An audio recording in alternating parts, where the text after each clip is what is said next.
เรามีธรรมท่านอาจารย์ท่านพ่อครูสมุทิสุววรกิจโยผู้อำนวยการสถานีวิทยุคลื่นพระพุทธศาสนาการศึกษาและวัฒนธรรมเจ้าอาวาสวัดไผ่หินด้วยความเคารพอย่างสูงสุดยิ่งครับผมนมัสการท่านอาจารย์สมัครยานศิโลผู้ช่วยเจ้าอาวาสวัดไผ่หินด้วยความเคารพครับผมครับผมสวัสดีโยมพี่สมัยผู้ดำเนินรายการเจ้านมัสการเจ้า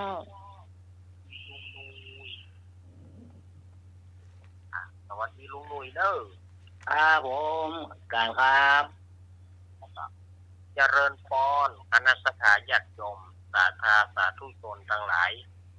วันนี้ก็ เข้าจ้าหน่อยเพราะว่าติด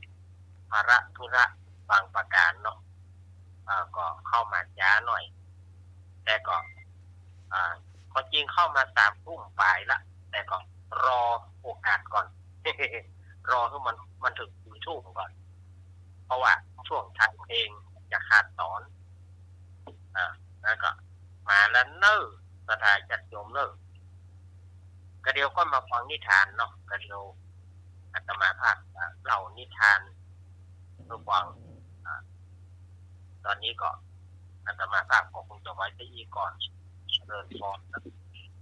จริงๆจะเข้าเลยจัตวัตจันอย่างนี้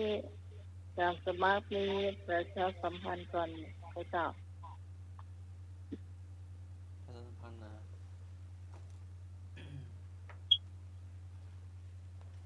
สมัครมีประชาสัมพันธ์ก่อนก็มีธรรมะสัญจรนะเนาะว่าไปเจ้าจะเป็นเนาะ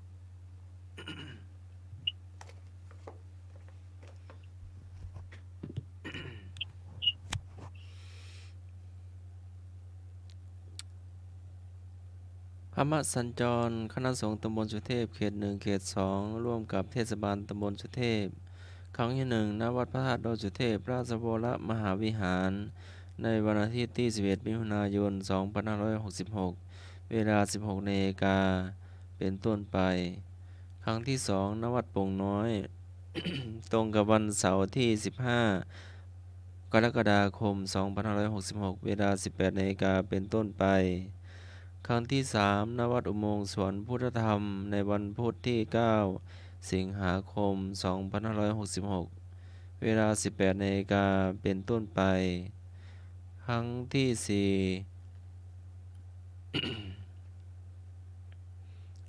่4 ณ วัดลำเปิงตะโปธารามในวันศุกร์ที่8กันยายน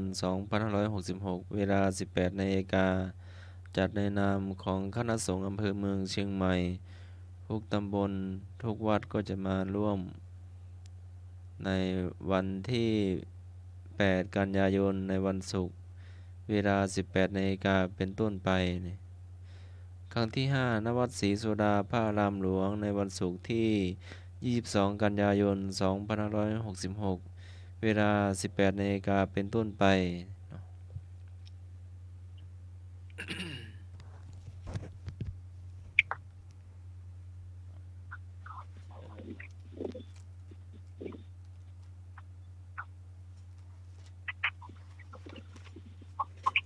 ในวันพฤหัสบดีที่15มิถุนายน2566ครั้งที่1/2566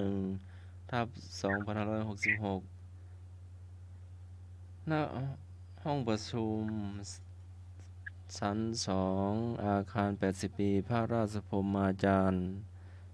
ทองสิริมังคโดวัดลำเปิงตะโปธารามตำบลสุเทพอำเภอเมืองจังหวัดเชียงใหม่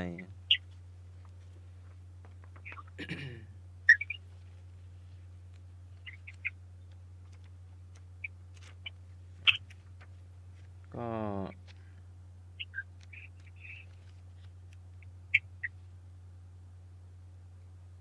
มีเจริญพระพุทธมนต์เนาะ จัดพิธีเจริญพระพุทธมนต์เฉลิมพระเกียรติพระบาทสมเด็จพระเจ้าอยู่หัวสมเด็จพระนางเจ้าสิริกิติ์ พระบรมราชินีนาถพระบรมราชชนนีพันปีหลวงและสมเด็จพระนางเจ้าพระบรมราชินีประจำปีพุทธศักราช2566เนาะ ครั้งที่แป๊บหนึ่งเนาะครั้งที่6ณวันที่28วันพุธมิถุนายน2566เริ่มเวลา 16 นาฬิกาก็มีมติที่ประชุมคณะสงฆ์อำเภอเมืองเชียงใหม่ก็จัดที่วัดลำเปิงตะโพธารามเนาะที่ผ่านมาก็ครั้งที่1ถึงที่5ก็จัดที่บนวิหารหลวงวัดสันดอกก็ตามที่มติที่ประชุมเนาะเห็นชอบก็มีเจ้าคณะตำบลเจ้าอาวาสในตำบลมีดังนี้ตำบลศรีภูมิเขต3ตำบลศรีภูมิเขต4ตำบลศรีภูมิเขต5ตำบลแม่เหี่ยตำบลสังขารเขต1ตำบลป่าแดดตำบลหนองหอยตำบลสัมผีเสื้อตำบลวัดเกตตำบลฟ้าห้ามตำบลสังขารเขต2เนาะรวมเจ้าอาวาส64รูปเลขาเจ้าคณะอำเภอ1รูปเลขารองเจ้าคณะอำเภอ2รูปผู้ช่วยเลขาจำนวน1รูปเลขาเจ้าคณะตำบล11รูปรวมทั้งหมด79รูปก็จะได้มาเจริญพระพุทธมนต์เนาะในวันพุธที่28มิถุนายน2566เวลา 16 นาฬิกาเป็นต้นไปก็ตั้งแต่ 4 โมงเย็นเนาะก็น่าจะตรงพระอุโบสถไม้สักวัดลำเปิงตะโพธารามเนาะ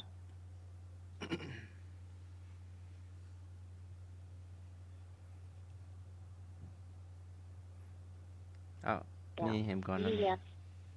ฮะ เรียน ก็หลวงพ่อเจ้าคณะอำเภอเมืองเชียงใหม่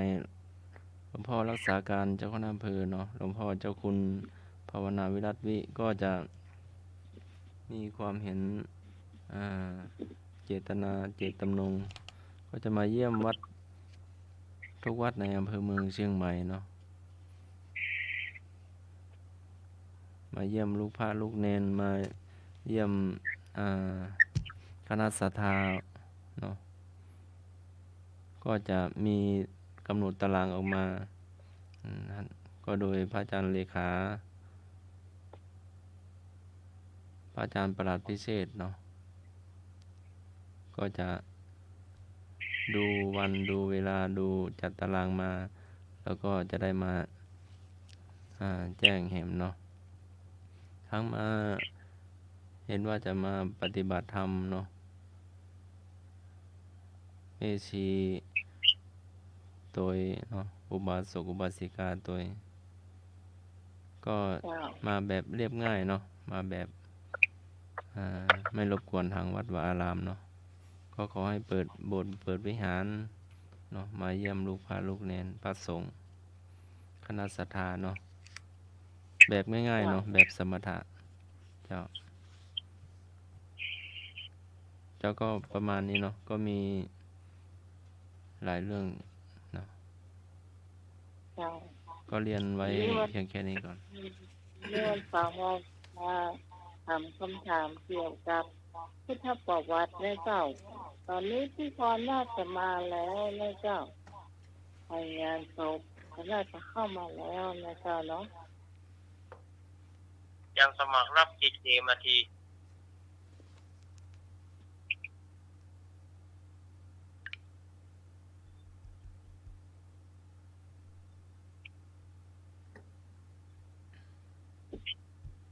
รับเจเจเสียงของอันเสียงเบาหน่อยเนาะ แต่ก็ฟังสัตว์นะ อย่างกล้องๆเนี่ย เอ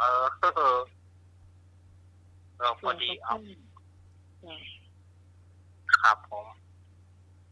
981เนาะกำลังไล่หาอ้ายเจ ก็วันหนึ่งก็โทร10-20 ท่านเนาะก็กำลังไล่เจอแล้ว ช่วงนี้ก็ประชาสัมพันธ์เนาะงานคณะสงฆ์งานบุญเนาะวันนี้ก็นักศึกษามหาลัยวิทยาลัยเชียงใหม่เนาะทำบุญหอพักทั้งคณาจารย์ครูบาอาจารย์นักศึกษาเนาะนิมนต์พระสงฆ์พระเถระเจริญพระพุทธมนต์เนาะให้โอวาททอดผ้าป่าโดย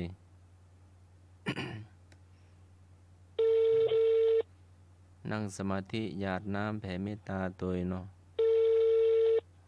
ก็สามัคคีกันเนาะมากันนักมากันหลายก็อย่างที่พระองค์ตรัสไว้เนาะความสามัคคีนำมาซึ่งประโยชน์สุขเนาะ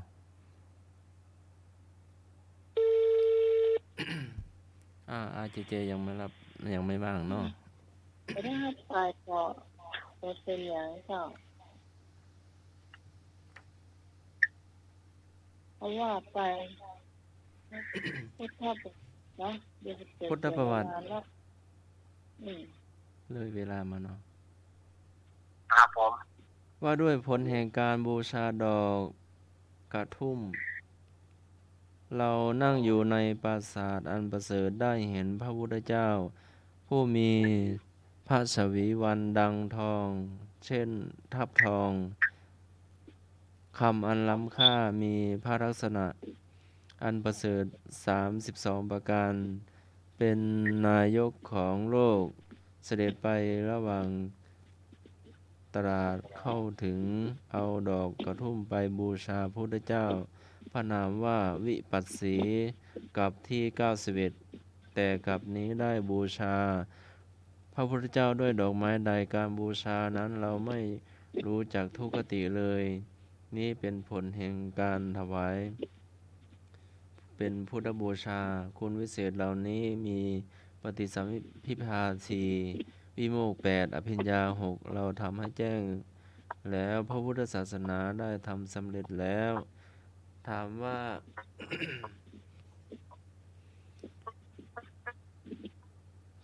า ชวีวันพระองค์ดังเช่นอะไร แล้วก็ถามว่า พระพุทธเจ้ามีนามว่าอะไร ที่ปัดสี วิปัสสีแล้วก็สวีวันดังกับอะไร นี่ จากกล่าวภาษาพระสวาเจ้า พระพุทธเจ้าชื่อวิปัสสีมีชวีวันดังฟักทองเจ้า ที่ฮอนและเจ้าเข้ามาแล้วมาแล้วเจ้าลูกงานครบวันแล้ว เข้าโอ้ย ตัวอ่อนเอา อ่ะ ตัวอ่อนเอา ตัวแล้วเนาะ ครับโรงงานหมูฟ้าคองละ ฟักทองทั่วฟักแก้ว นะ ฟักทองทั่วฟักแก้ว ฟ้าคอง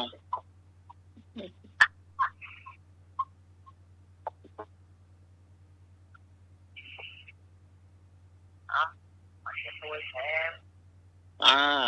นี่นักปิ้งเนี่ยนี่ อ่ะ โอ้ย มาละ นี่กระตุยคนนะเจ้า ครับ เสียงมันยังมานั่งก็แก๊สเจ้า เสียงของน่าจะเป็นของสำเร็จเอาแล้ว ดังก็แก๊สอ่ะ ก็เห็นแล้วมันมีเสียงแบบนี้นะ ดังหอ ในปัญหาเพลงเนี่ยมันมีเสียงอีกอ่ะน่าจะเป็นเพราะของเนี่ยเราว่า อันนี้ มันก็บ่มีปัญหาอย่างแน่มันลูกที่ไหนมาบ่ฮู้เด้อ ลูกที่ไหนมา จ้าก็การอาจารย์น้ำฟันจ้ะ มันฟังที่เรา มาส จะ การ ไป อา จาก จารย์ แบ เน บ รักค่ะ อาสมาก็ไม่ได้ไปทำอะไรโทรศัพท์มึง พี่การจ่าตามน้ำฟันค่ะ ครับตัวน้องเนาะ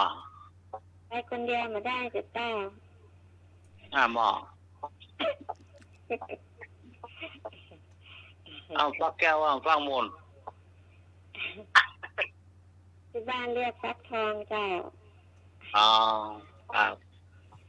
ทิวพันธุ์ดังฟักทอง ครับ แล้วก็มีพระองค์มีนามว่าอะไรแม่พอจำได้ก่อน พี่การจำได้ละตะกี้นะอันที่น้องใหม่ว่านั่นแหละน้องพรพูดออกมาอีกก็ยังจำไม่ได้เลยจำสมัยก็เลยบอกว่าตามน้องพรเลย มันเลยหูไปเนาะพระองค์ เตียวผ่านไปลืมเลยเนาะ อาจารย์สมัครอ่านไวไปไหมจะให้ทวนคำถามก็ยาว จ่าคนอื่นจะได้โทร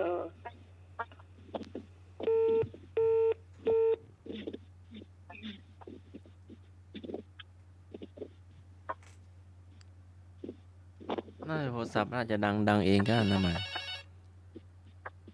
ท่านสมัครก็ไม่ได้ตีของตีกองอะไรปล่อย เจ้า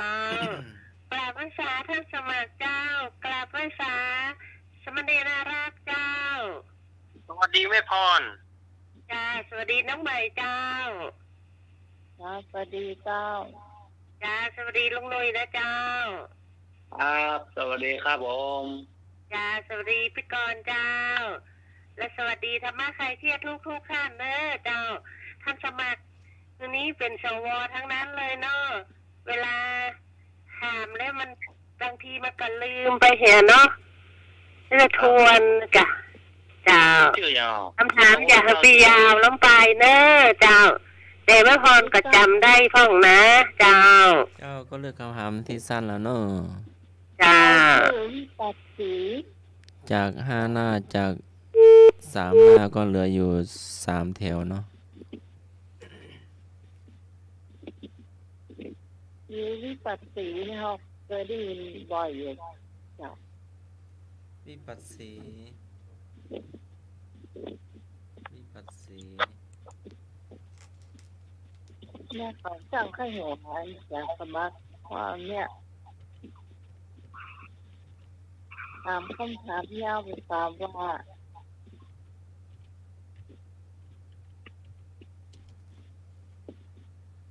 แม่สุพีตวันนี้ยังมาเข้ามาสักกรรมเจ้าหน้าเจ้าแม่สุพีตแม่โจ้แม่ย่อยนะครับ นวลศีลหรอให้ปฏิบัติธรรมไหมล่ะเพียรีให้ปฏิบัติธรรมบอก ผมถึงเวลานอนวัดนะลูก ครับ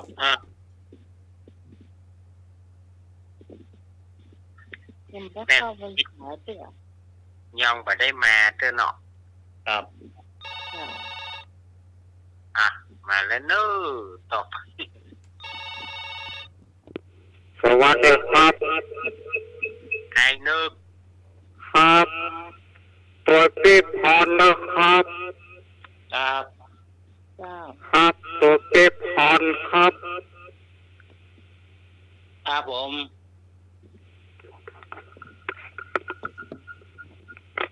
053104006จ่ายได้แล้วนะเจ้าชัดเจนเลย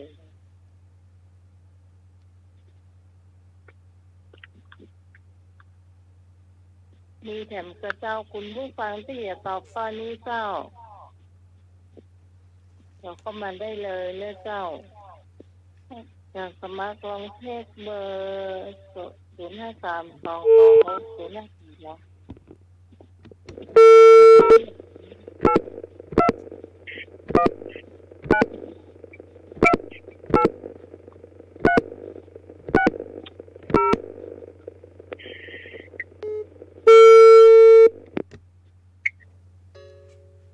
0538104006โทรมาได้เน้อ0532260058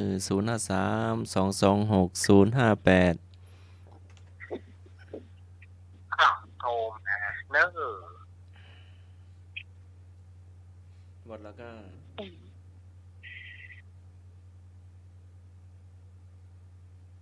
ข้ามมดเนาะขอเฉลยเจ้าพระองค์มีพระนามว่าวิปัสสีพระพุทธเจ้ามีพระชวีวันนี่คือผิวพรรณเนาะพระอาจารย์เอาละครับผมผิวพรรณดังทองเช่นกับทองคำเนาะดังทองขึ้นกับทองคำโอ้มันเลื่อมหรือว่ามันเหลืองอารามหรือว่ามันจะได้ครับด่ะมันเหลืองนอกเรื่องเหมือนดวงพระอาทิตย์หรือว่าจะได้ครับทางที่เป็นเหลืองหมดว่าค่อยเป็นไหนแต่ว่าเหลืองทองนี่เป็นเหลืองงามหรอกเหลืองอาราม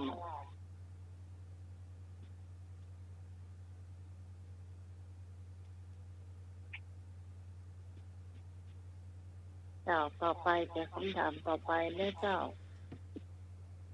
พระวิปัสสีพระพุทธเจ้าเป็นพระพุทธเจ้าพระองค์ที่19พุทธวงศ์ของพระโคดมพุทธเจ้าตรัสรู้เมื่อ91มหากัปที่แล้วพระวิปัสสีพุทธเจ้ามีพระนามเดิมว่าเจ้าชายวิปัสสีเป็นพระราชโอรสในพระเจ้าพันธุมะและพระนาง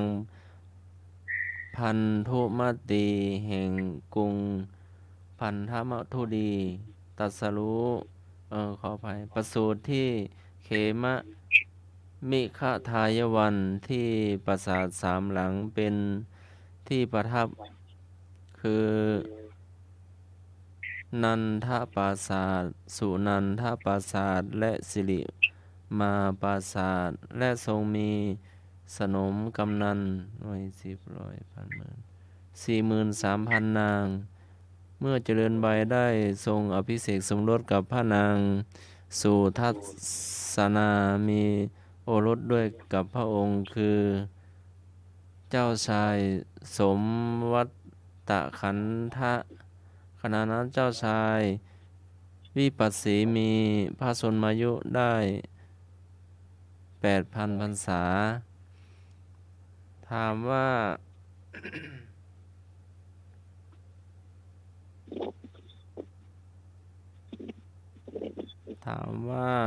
พระองค์พรรษาได้กี่พรรษาพระชนมายุได้กี่พรรษา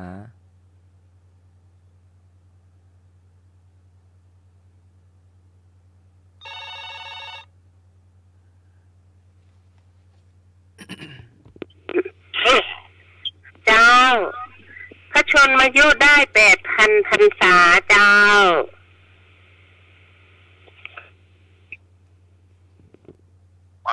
แล้วก็มีสนมกำนันกี่นาง2 ข้อเนาะ 8,000 พรรษาทำไมพรรษาเหมือนกับตุเจ้าอาจารย์อารักษ์อายุได้8,000 ปี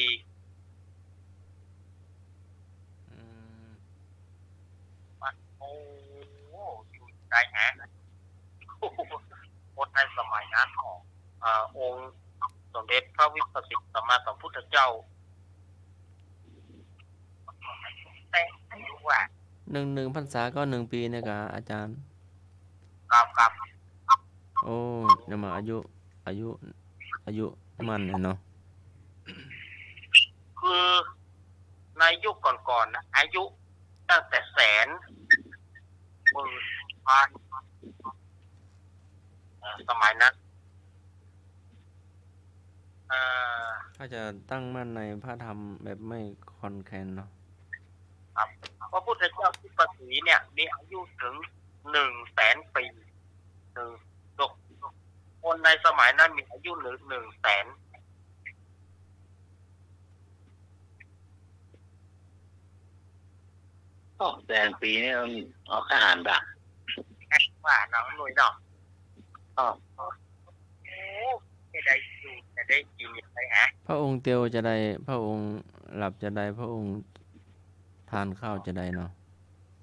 ปกตินั่นแหละแต่อายุแม่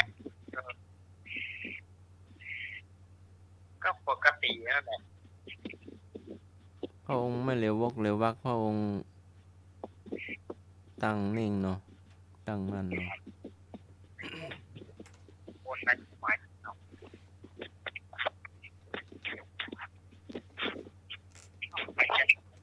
แอมหลับตายมา นี่เห็มก็ไม่จะได้เสลยเราไปข้อใหม่เนาะตอนนี้ก็จะเที่ยงคืนแล้ว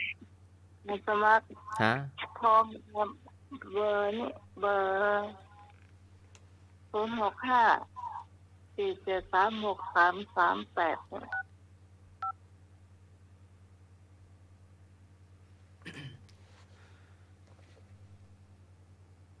พุทธประวัติพระวิปัสสีพุทธเจ้าเนาะเป็นพุทธเจ้าพระองค์ที่เท่าไหร่แล้วก็ ฮัลโหล เจ้า มีนางมีสนมกำนันกี่นาง แล้วพระองค์ได้พระชนมายุได้กี่พรรษาตอบอันไหนก็ได้เนาะจะได้เฉลยเนาะฮะมีสนมกำนัน 43,000 นาง แล้วพระองค์เจ้าชายวิปัสสีพระชนมายุอายุได้ 8,000 พรรษาเนาะ โอ้ 8,000 8,000 ภาษา เปิดกับปวดนะก่อน ยุคนี้ยุคหนาวนี่พูดล่างๆเลยล่ะ ช่วงที่เปิ้นออกบวชเนี่ยมีอายุถึง8,000ปาดโอ้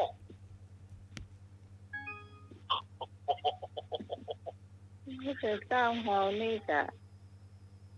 5,000หรอก5,000ภาษาเนาะ อันนี้เปิ้นวางศาสนาไว้ครับ แต่ว่าอายุของพระพุทธเจ้าที่เรานับอันนี้ก็คือเปิ้นออกบวชก็คืออายุ29เนาะพระพุทธเจ้าวิปัสสีรุ่นที่พระพุทธเจ้าวิปัสสีเนี่ยคือว่าเปิ้นมีอายุถึงแสนอายุเปิ้นได้100,000 ปีเปิ้นถึงปรินิพพานแต่ว่าตอนที่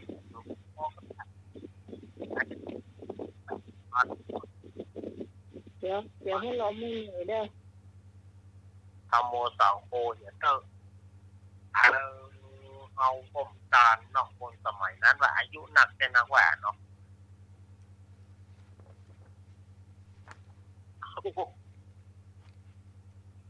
เอา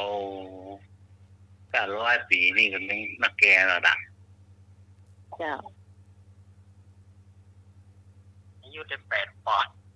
โอ้แค่หารแล้วกันเนาะ เนาะเขาจะเหี่ยวนะเนาะหนุ่ยเนาะเขาจะเหี่ยวเขาต้องบอกว่าจะก่ายแต่ เจ้าลง อายุเขาถึง100,000ก็ลูกเขาจะเหี่ยวจนเขาจะเป็นเบาจนว่าเนาะ ครับเที่ยวดีตลอดเนาะแล้วเที่ยวเอาก็เลยบ่ค่าล่าเนาะจ้ะ หมอหัวเขาจะไปหูจะได้เขาจะเหี่ยวแน่ ไก่มาได้ปุ่นนั่นเนอะเอาถึงก็มีกูเนาะ ขึ้นเลยเจ้าขึ้นเลยเนาะโอ้ ใช่แล้ ให้ ว คนนะ คำถามต่อไปเนาะ ครับผม สังกิจจะสมณเณรเรียนตะจะปัญจะกรรมฐานจากสำนักพระสาวกใดกพระสารีบุตร ขอพระอุบาลีขอพระศรีวลีงอพระอานนท์สังกิจจะสมณเณรเรียนตะจะปัญจะกรรมฐานจากสำนักพระสาวกใดกพระสารีบุตร ขอพระอุบาลีขอพระศรีวลีงอพระอานนท์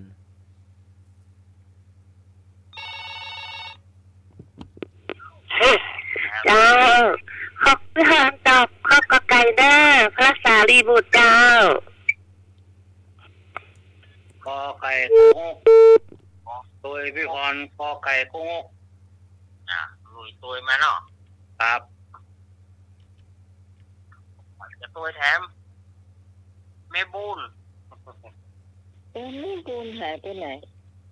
กูมองไปโกกโกกโกกหัวก้า แม่บุญมีน้อยพี่คนเจริญพร ไม่ส่งกับตัวคนนะเจ้า โสม เจ้า ครับ โอ้โหเอาไปจะตัวแถมมาเลย เนี่ยสูบมาแล้ว โสมมาเลยโอ้แม่สุพิษด้วย ไอ้นึกเหรอ ไอ้นึกมาไอ้นึก สวัสดีเจ้าฮัลโหล เจ้า สวัสดี เจ้า เอาข้อกอไก่นะเจ้า ไอ้สุพิษมาแล้ว จะ มา ไป แล้วกอไก่โก ที่ ง ไป ก ธุระมาเจ้านั่น อ๋อ ดี เจ้า ท่านอาจารย์เจ้า เจ้าไม่ ลูกเนนตัวเจ้า สวัสดีแม่ เจ้าสวัสดีพี่สมัยเจ้า เจ้าสวัสดีเจ้า สวัสดีลุงหนุ่ยตัวเนอร์ ครับเราเดครับผม เจ้าดีเจ้า ขบุญมาฝากแล้วก่อนวันนี้ วันนี้ก็เอามานักลำไป แบ่งให้คนน้อยกันเนาะ เจ้าเปิ้นเอามาจานขันหนึ่งเปิ้นก็เอาไว้อย่าเกินกะให้ลุงหนุ่ยอย่างน้อยหนึ่ง ครับ เพราะว่าเปิ้นเตียวไปไกลแล้ว แล้วเราก็มิโจรถ เนาะ ไปเอาเจ้าดีเจ้า ครับขอบคุณครับผม วันนี้เสียงแม่เด้อวันนี้เสียงเพิ่นใสเสียงเพิ่นนั้น สวัสดีเจ้า พี่การจ้ะพี่การก็ตอบข้อกอไก่จ้าสวัสดีน้องพรเตเนอร์ กอไก่โกง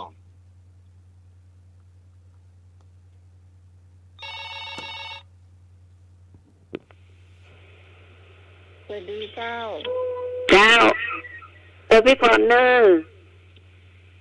เจ้า ครับ ก็กอไก่เจ้า เจ้า กอไก่โกงก ไข่กุ้งงก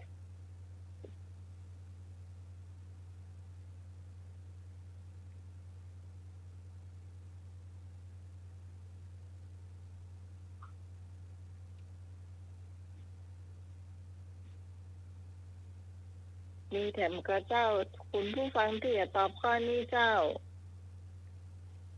โทรเข้ามาได้เลยนะเจ้า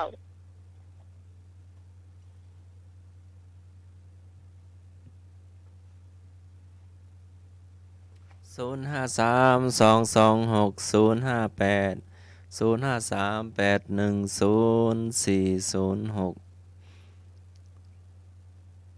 053-810-406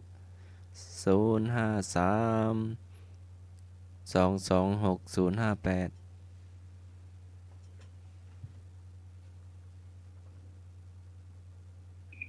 ได้เสลยเนาะจะได้ช่วงเรานิทานต่อ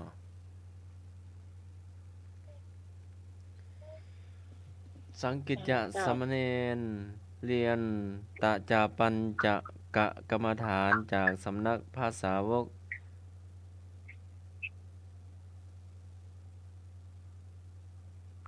ตะจะปัญจกะกรรมฐานแปลว่ากรรมฐานที่มีหนังเป็นที่ครบห้าหมายถึงการทำกรรมฐานที่กำหนด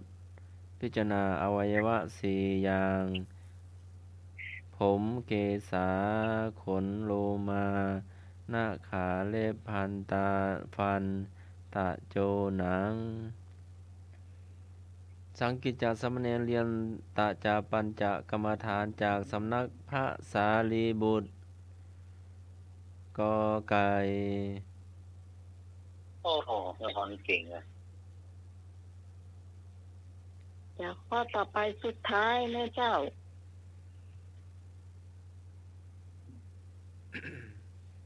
ถามพุทธประวัติข้อสุดท้ายนะเจ้านางกีสาโคตมีได้พบผู้ใดจึงรู้ว่ามียารักษาคนตายให้ฟื้นได้งอพระอนุรุทธะขอพระศรีวลี ขอพระอานนท์กอพระพุทธเจ้านางกีสาโคตมีได้พบกับผู้ใดจึงรู้ว่าไม่มียารักษาคนตายให้ฟื้นได้ก็พระพุทธเจ้าขอพระอานนท์ขอพระศรีวลีงอพระอนุรุทธะ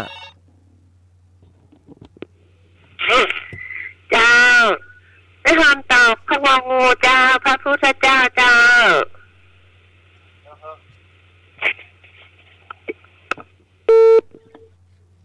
พระพุทธเจ้าอยู่ใน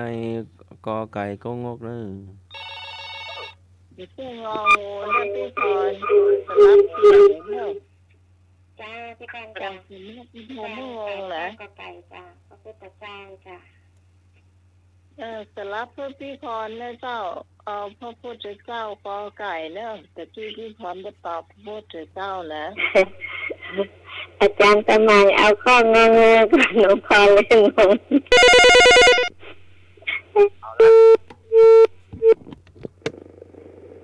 เจ้าจะดีที่โง่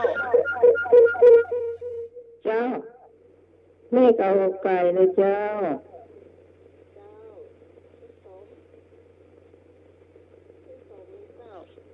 เดี๋ยวไม่กล่าวเลยเดี๋ยวพี่บอกเลยจะสมัครเจ้าสมัครก็เร่งสุดแล้วนะทั้งโทรศัพท์ทั้งเครื่องคุมเนาะฮัลโหล เจ้าสวัสดีพี่เจ้าเอาก็กอไก่นะเจ้าแม่ตูพีอันลูกเน้นว่าอันวันนี้เดือนดำไม่ก็เจ้าแม่ละหัวแม่นละเดือนดับมันด้วยเนาะมันดำหนแม่ก็เจ้าเจ้าแม่นเจ้า14ขันนะเจ้านั่นก็ว่าเขาจะอันบอกคุณเปิ้นว่าแม่นว่าเองนะคะว่าแม่นละเนี่ยเลยแน่ใจเลยถามลูกเนนตามกรรมเจ้าขอบคุณเจ้า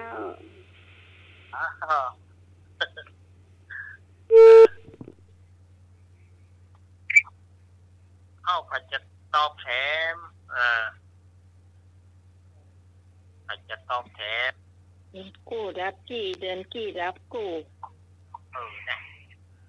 แม่ก็ถามแท้ๆเรานี่วันศีลแม่ก็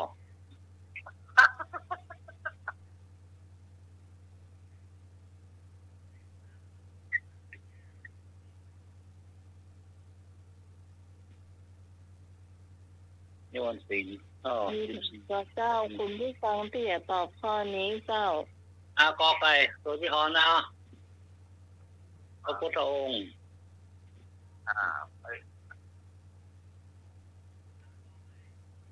พระพุทธองค์พุทธเจ้าไอ้นึกมีไหนมาสมนึกบุญทาวงศ์ลูกรอต่อไห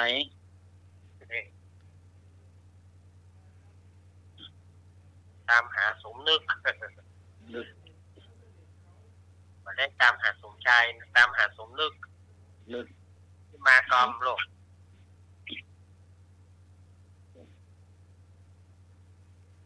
นี่เหมือนไม้พิรมพรนะนึงอือฮึ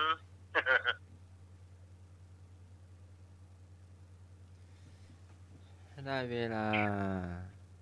นากีสาโคตมีได้พบกับผู้ใดจึงรู้ว่าไม่มียารักษาคนตายให้ฟื้นได้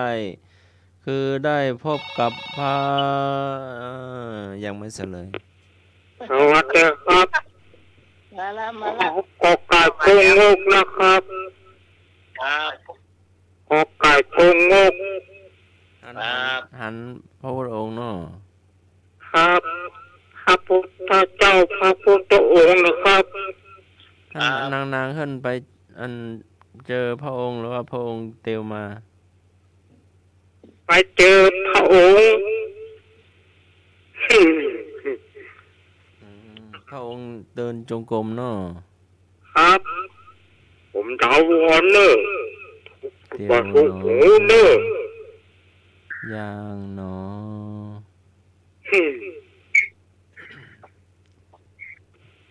เฉลยนากีสาโคเตมีได้พบพระพุทธองค์ได้พบพระพุทธเจ้าเนื้อกอไก่จึงรู้ว่าไม่มียารักษาคนตายให้ฟื้นได้เนาะก็ไก่ทั้งหมดเลยกะครับโอ้หันพร้อมกับนางกีสาโคตมีเนาะพระพุทธองค์หันพระพุทธเจ้าคำถามพุทธประวัติ3-4-5 ข้อเจ้าพุทธประวัติก็จบไปนะเจ้านี่จะเป็นช่วงเล่านิทานของสำเนียงเรารักคนโยนันนะเจ้านิมนต์เจ้าอาจารย์ว่าใกล้ๆใหม่เนาะถึงช่วงเล่านิทานเนาะระหว่างนี้ก็หยุดย่อนวางนี้นะบัดได้เล่าถึงเต็มที่เนาะช่วงนี้มันติดงานก็มาบัดติดกันงานอย่างก็มาเล่าอยู่ในช่วงหลังๆนี่มันใกล้เข้าภาษามานักแกเนอะมาก็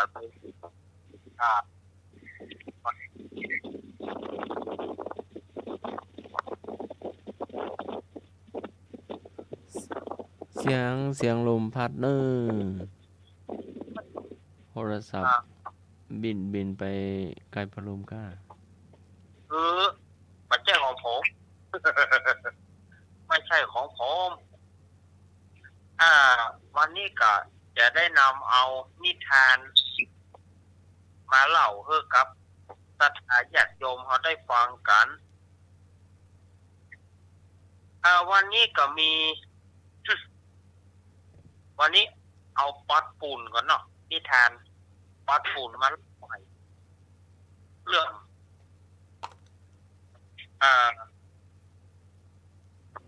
วันนี้จะเอาเรื่องของกระดูกคนละห่อ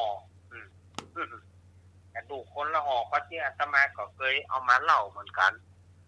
แต่ว่าสถานจะโยมพ่องเพิ่นก็จำได้พ่องก็ลืมไปแล้วเนาะกระดูกคนละห่อ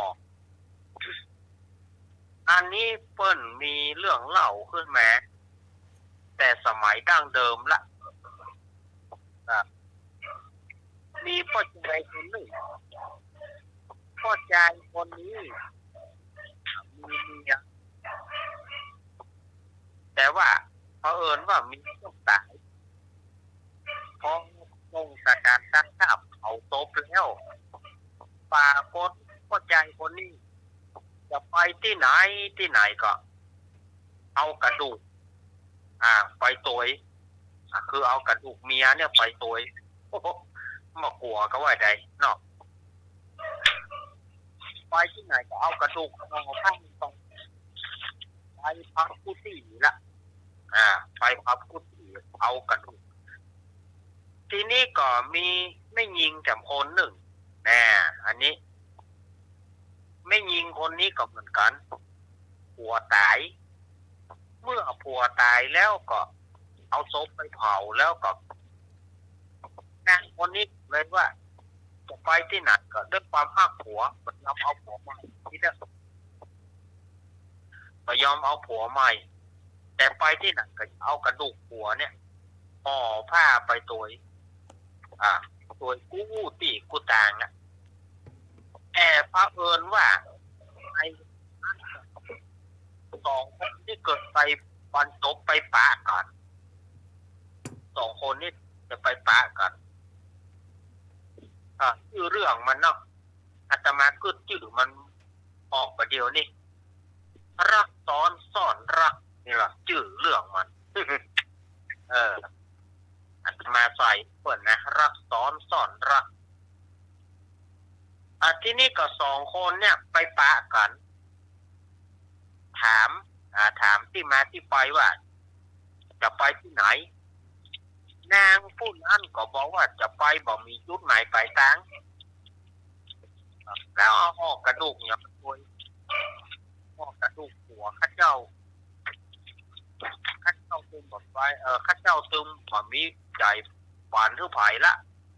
เกิดมาจากนี้ก็จะขอหักหัวคนเนี้ยคนเดียวดานนะตลอดชีวิตแล้วไอ้จะไปไหนไอ้จะจุดหมายทาง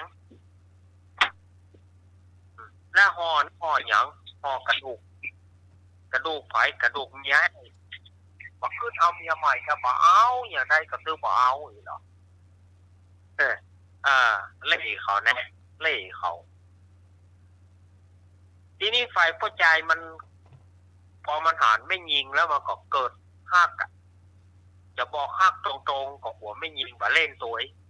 ก็เลยเกี่ยวพาราศีกันเพราะว่าเกี่ยวพาราศีไอ้ว่าดีว่าแต่นะต้องหาคนใหม่ดีกว่าหานี่หรอต้องหาเมียใหม่บดีต้องหาผัวใหม่บดีกายหรอไฟไม่ยิงก็ตึงมาเอาอย่างใดก็ตึงมาเอาจะขอหักผัวคนนี้ก็มาอ่านจะเอากระดูกห่อผ้าติดตัวไปมาได้อย่างไรอย่างไรก็ตึงมาเอานี่ฝ่ายพ่อใจก็มีใจฮักแล้วเนี่ยว่าดีว่าแต่มีใจฮักคนอื่นสักน้อยบ่แฮะบ่เอาฝ่ายไม่ยิงมันต้องบ่เอาลูกบ่เอาจะฮักเดียวใจเดียวกับผัวนั่นนะที่นี่อยู่อู้กันไปอู้กันมาจนพอเป็นเมื่อคืนหรอกพอเป็นเมื่อคืนแล้วบอกเขาว่าตกลงกันมาได้ เมื่อตกลงกันมาได้ก็ต่างคนต่างเข้ารับเข้านอนในป่านั่นนะนอนในป่านอนกลางป่าทีนี้ฝ่ายพ่อใจเนี่ยในกำโบราณบอกว่าก่อเล่ก่อโกนก่อโมนก่อกระถามาฆ่าได้ฝ่ายไม่ยิงหรอกแต่ฝ่ายไม่ยิงบ่เล่นตัวเพราะว่าฝ่ายไม่ยิงรับฝ่ายพ่อใจกับแกล้งเอากระดูกของผัวไม่ยิงคนเนี้ยนะเอากระดูกผัวไม่ยิงคนเนี้ยไปเอาไปซ้อนกับกระดูกเมียมันเพื่อมันกระดูกไปซ้อนกันทีนี้พอแจ้งมาแต่งเดือด โอ้ตันแหนอตันแหขนาดเป็นกระดูกนี่นะ ยังมาเป็นคู่เป็นเจิงกันอยู่ถ้าซื้อมายอมเลยเดี๋ยวนี้อย่าได้ซื้อมายอม ฝ่ายไม่ยิงตื่นมาอันยังไงนี่เหรอฝ่ายไม่ยิงอันยังตัวอันยังก็กระดูกผัวตัวนั่นกะมาเป็นจู้ก็กระดูกมีไอ้ตื้อมายอมเนอะประเด็นนี่จะขึ้นลงขึ้นศาลก็ตึงจะขึ้นอย่าถึงแขวนถึงโรงถึงศาลก็ตึงจะขึ้นไอ้ตื้อมายอมตัวเนี่ยตันแห ขนาดตายแล้วเหลือก็กระดูก ยังมาเป็นจู้ไปเจิงกันไอ้ถึงมายอมนี่หรอไปไม่ยิงก็โอ้มันไปมีแท้ว่ะไอ้นี่ว่าไปเลยก็ยังมาพอนี่ฮะพ่อกระดูกผัวตัวเนี่ยมาเป็นจู้กับกระดูกเมียไอ้เนี่ยมาซ้อนกันเนี่ยจะว่าใหญ่ไปไม่ยิงก็เกาหัวตะปิ้น ไม่ยิงฝ่ายไม่ยิงก็เกาหัวตะปิ้นมันเป็นไปได้กันนี่โอ้เสียแหงกูแห่เท่าเสียแหงสิกูฮักกูตั้งใจว่า จะฮักตลอดไปมาเป็นจู้ไปเจิงกับเมียฝนขนาดเป็นกระดูกนะเอาไปตอบเป็นปอยเดี๋ยวป่ะเอาไปตอบเป็นปอยมาขึ้นตึ้งนะโคตรแท้เนี่ยโคตรไปกระจายนี่มันตึ้มย้อมโคตรไอ้ที่จะไปแจ้งพ่อหลวงนี่หรอ จะไปแจ้งพ่อหลวงไปก็ไปเนี่ยไม่ยิงกระโตยมันไปไม่ยิงกระโตยมันไป ไปถึงบ้านพ่อหลวงอยู่ก็อยู่ก็มีหยังเดี๋ยวนี้นะผมตึงบัญยอมเนอะกระดูกผัวอีน้องเนี่ยมาเป็นจู้เข้ากระดูกเมียผมโอ้มันเป็นไปได้กะบ่าก็เป็นไปได้บ่เป็นไปได้พ่อหลวงแล้วเกิดพอแก ผมเขามาปะกันแล้วก็ต่างคนต่างเข้ารับเข้านอนน่ะกระดูกผัวอีน้องเนี่ยแกลอยมาเปาะกระดูกเมียผมเดี๋ยวเนี่ยผมตึงหมายยอมเนอะโอ้ พ่อหลวงเหรอนี่บอกเฮ้ยกูเป็นพ่อหลวงมานี่นะหัวปองอกซุนซานนั่นเนอะก็ยังบอกเคยได้ยินคำเตือนว่าเหตุการณ์อย่างนี้โอ้นั่นนะผมก็บอกเคยหานผมก็แค่หาหูเนี่ยพอพ่อหลวงตักสินเถอะกันมั้งอย่างนี้เมื่อกระดูกมันเป็นจู้กันแล้วสู้ก็เอากันอย่าง่ายๆเนี่ยนะเมื่อกระดูกมันเป็นจู้ก็ได้สู้ก็ลวดเอากันเนี่ยเนอะกำหน้ากับไปไม่ยิงกำกระดูกผัวไปพอใจกับกำกระดูกเมียนี่แม่น้ำมีหั่นก็กว้างคนห่อไปด้วยกันเหี้ยเนอะไปด้วยกันเดี๋ยวไปจู้ไปเจิงกันเหี้ยศรัทธาญาติโยม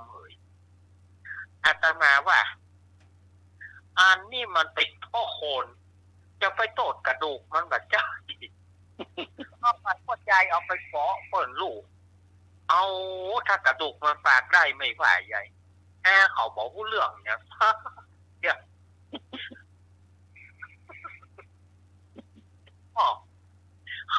ถ้าบอกผู้เรื่องอย่างสักอย่างเอาขว้าง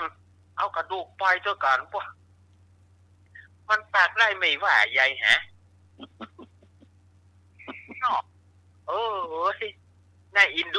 แต่เอาขึ้นมากับอินโดกระดูกน้ำผงหูเหลืองหูอันเราเหลือสูงยังมาเป็นบกไฟเอาตามเป็นบกไฟเข้าเป็นไปกว้างเหี้ยเจิงจะดีล่ะแต่ฮักว่าไปกว้างเหี้ยเรื่องนี้ไม่แต้มเนอะเปิ้นเล่ามาอาตมาก็ว่าไปเนอะมันใช่ว่าไปเลยหมูไผ่คนแต่ป่ะน่าก็ว่า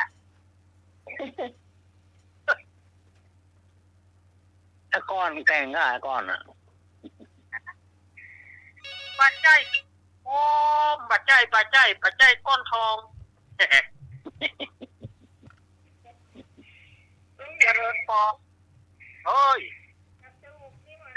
ทำเช็ดดีนะเนาะคนมันบ่ยุติธรรม มันเล่นอวยเนาะไม่จบเนาะเอาไปฟ้องเอาเปิดเอาไปซ้อนกันนะ โอ้ไม่ว่ายุติธรรมสักน้อยเลยกระดูกเป็นยังเป็นกระดูกเป็นยังยุติธรรมจะดี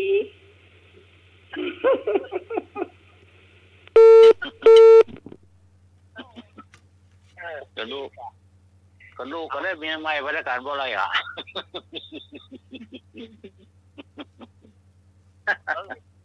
ใช่อยู่มัน ตัวนี้นะขว้างเอาขว้างคือตัวกับแบบว่ากูยังเมียใหม่บ่หรอหลอกนะบ่หรอ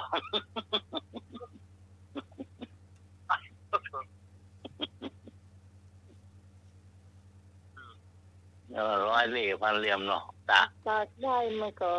จะคงดาบเหมือนกันเนาะ น่า เต จะ รียมเมียไอ้คนที่เอากระดูกว่าน่ะ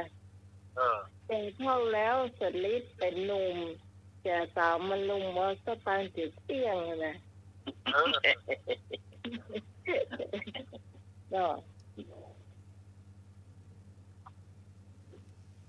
อันนี้จ่าแต่งกับวายได้เหมือนกัน เนาะ นี่จ่าแต่งกับวายได้เหมือนได้ นั่นเหรอนั่นเหี้ยเหี้ยเหรอ นะ เหี้ยเหี้ยเหรอยี่ไหน อันนี้ว่าเป็นก่อนเหรอ โอ้ฮ่าเลยกูนี่นะ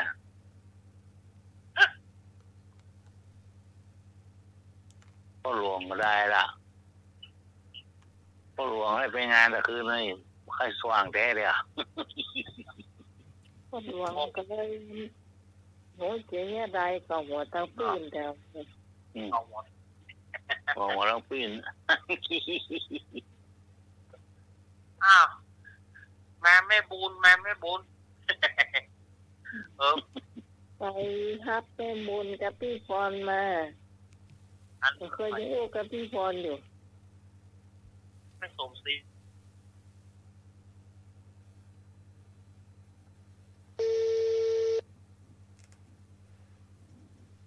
ไม่บูน นาเนอร์มาเนอร์ เจ้า อ๋อ ประสานเนนด้วยเนอเนน สวัสดีแม่บุญ เจ้า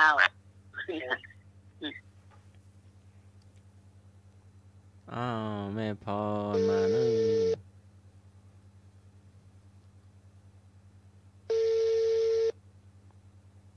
แม่พร กลับไปสาท่านสมัครเจ้า ก็แม่ จ้า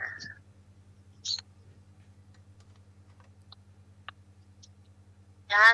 กลับไปสาในรับเจ้า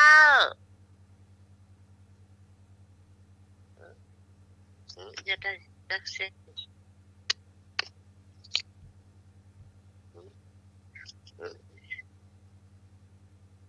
จะดักเซ็ต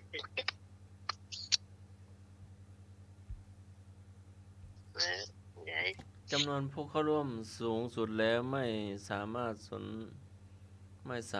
ประสานการโทร เอาหน้าไม้วางสายแหม2-3 สายเนาะ อันไม่พรวางสายเนาะจ้ะ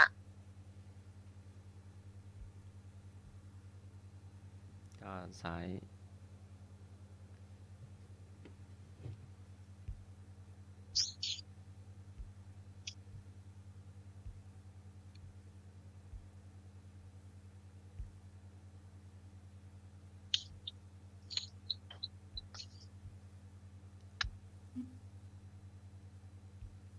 มัดที่กันนะเมื่อได้ก็ แม่พ ได้ รเข้ามาบ่ได้เด้อ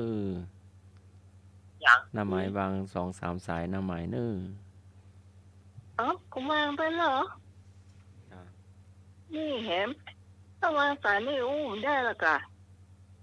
ก็เห็นหน้าไม้ว่ามี 4-5 สาย นะโอ้โห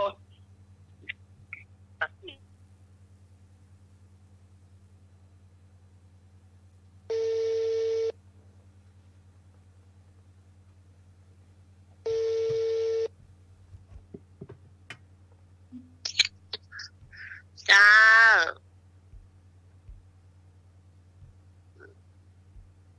จ้า เข้าไม่ได้เนาะเดี๋ยวให้ลุงหน่วยเดี๋ยวคุยหน้าไมค์ก่อนเนาะ ออกอากาศแล้ว ฮะ ออกอากาศแล้วพูดไปเลย ก็อีกแล้วนะ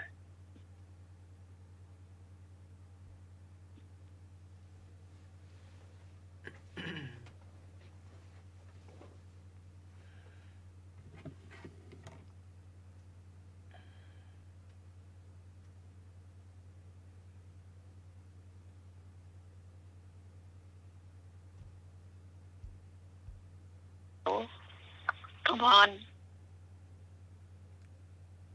เอาไม่พอ นี่ เข้า เซ็งนี่ เข้าใส่ไหนหน้าไมค์ แล้ว ก็เข้าศูนย์ เข้าสายลุงหน่วยเนาะ อ๋อเอาเดินมาแล้วก็ได้ มันมีหลายแล้วก่อนที่แล้วก็อันนั่นมันจะเข้ามาเหรอไม่ใช่ว่าหายอย่างพี่ก็วางตั้งเจ้าลงเนี่ยสายเนี่ยที่มีให้นี่มาเข้าอ่ะเข้าอ่ะ แต่ตัวหนังสือวิ่งมาบอกสามเณรอารักษ์มีตั้ง4สามเณรอารักษ์ครับผม นะ มี 2-3 เบอร์ก็ ไม่มี2-3 เบอร์ที่ไหน เดินมาคนแรกไม่ฮอนอย่า 1 เบอร์ เดินมาไม่ฮอนเลย 2 เบอร์ 3 เบอร์ 3 เบอร์ปกติมันจะมีตัวอาจารย์สำเร็จลักษณ์วิ่งมาหน้าหมายวิ่งมาลุงหนุ่ยวิ่งมาให้บุญวิ่งมา ไอ้พรเนี่ยมาเข้า หรือว่าโทรศัพท์ติดโควิด เขาโทรศัพท์ติดโควิดก็เจ้ามันกระจายมาได้ละแกหา เจ้า ที่ จะ ว่า เป็นนักว่านอน หาที่ว่าเนาะ แต่แรกๆเชียงนังคอใครมาอยู่ด้วยพี่อยู่สันติธรรมพี่ จ้าทำเนาะจ้า ไม่อยู่แต่ตีทำเราวันนี้ วัดไปปิดประตูละเข้าไปได้ละ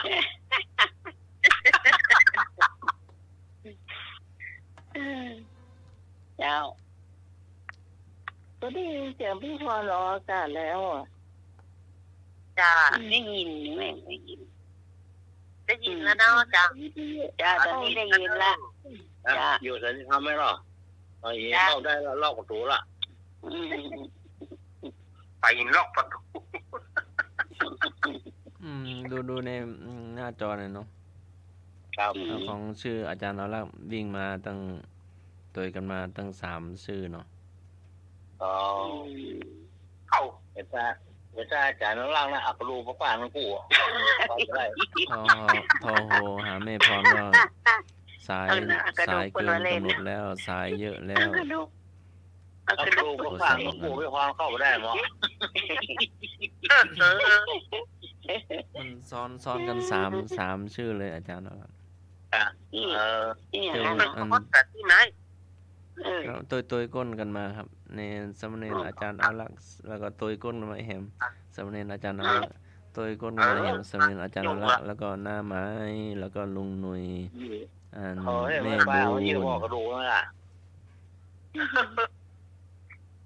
ลูกหน่อยไปทีประตูเลยเนาะ ล็อกประตูละห้ามเข้า แล้วถ้าเจเข้านี่คือว่าไปอย่างจะเข้าไม่ได้ แต่นี่พี่พรน่าจะเขาเมื่อกี้น้องได้ยินแล้วเสียงพี่พรอ่ะแต่ปุ่นได้ยินเสียงออกอากาศปุ่น น่าจะเป็นเกี่ยวกับกระดูกหรือว่าเป็นคนกับบ่ฮู้เนาะ เอา เกี่ยวกัน ต ก็ กแตกนะ เจ้าถ้าไปเอามาก็ดูเป็นเหตุเนอะ ลูกเป็นเหตุกับนั้น จ้า ไปเป็นช่วงอาหารการกินเนื้อเจ้า เจ้านี่ วัสดีน้องพรสวัสดีเจ้า สวัสดีจ้าแม่จ้า อ้าว เจ้า เจ้าวันนี้แม่ว่าจะหอนึ่งเห็ดหอบแกงก็แกงมาละคั่วก็คั่วมาละต้มก็ต้มมาละ จ้า วันนี้จะแปลงหอนึ่งเนอะหอนึ่งเห็ดหอบเนอะ จ้า เจ้า ใส่ ใส่ กระ ห ลอ มู ก เจ้า เออ ใส่หมูสับจานก็ได้หมูมดหมูซับมาก็ได้ ใส่เนาะเจ้าใส่ผักตัวก็ได้เอามาผักไปหาผักก็ใส่ตัวเป็นชักแกงแค่ก็ได้ใส่สักหน่อย เจ้าถ้าใกล้เฮ็ดลงไปบางทีมันก็มันนี้เนาะใส่ผักตัวหน่อยสูงหน่อย เจ้าเฮ็ดไข่ลงมาหน่อยแล้วเนาะ 260อะลงมาหน่อยอ่ะเจ้า260อยู่นะ ลงอันนี้ขนาดลงไปโนอด ขนาดลงมาหน่อย หน่อย เจ้าลงมาหน่อยแบบคือมันจะรีดเนาะ แกแล้ว มีแก่ตัวจ้ามันต้องมีแก่กับขาวปนกันละเจ้า มันค่ากันหรอก มันค่ากันถ้ามันลง200แล้วเนาะเฮ็ดอ่ะ จ้า ลงไปมันจะยังแล้วเนี่ยมันจะบ่มีแล้วเนี่ย มันไม่ค่อยมีเนาะปีนี้ยังมันมีค่อยมีหมู ได้ฝนมันช่วยเนี่ย อ๋อมันแรงฝนเหรอ เออ เจ้า ฝนมัน เนาะฝนมันไปซื้อเนาะถ้ามันสวมคืนก็ขึ้นหนักเนาะออกหนักเจ้า แต่ปีเนี้ยฝนมันยุดพอตกมาแล้วยุดแล้วมันก็บอกออกเลยอ่ะ มันฟอไปอ่ะเนาะ มันอาศัยพื้นดินนะมาอาศัยจากน้ำฟ้าน้ำ แม่นน่าเขาไปเคาะพอเสริมมันจะฟอไปก็มีอ่ะหางฟอไปก็ มันต้องเป็นพ่อไปหาจ้ะมันพ่อ ฟอเกล็ดน้อยๆก็แห้งไปอ่ะวะ จ้า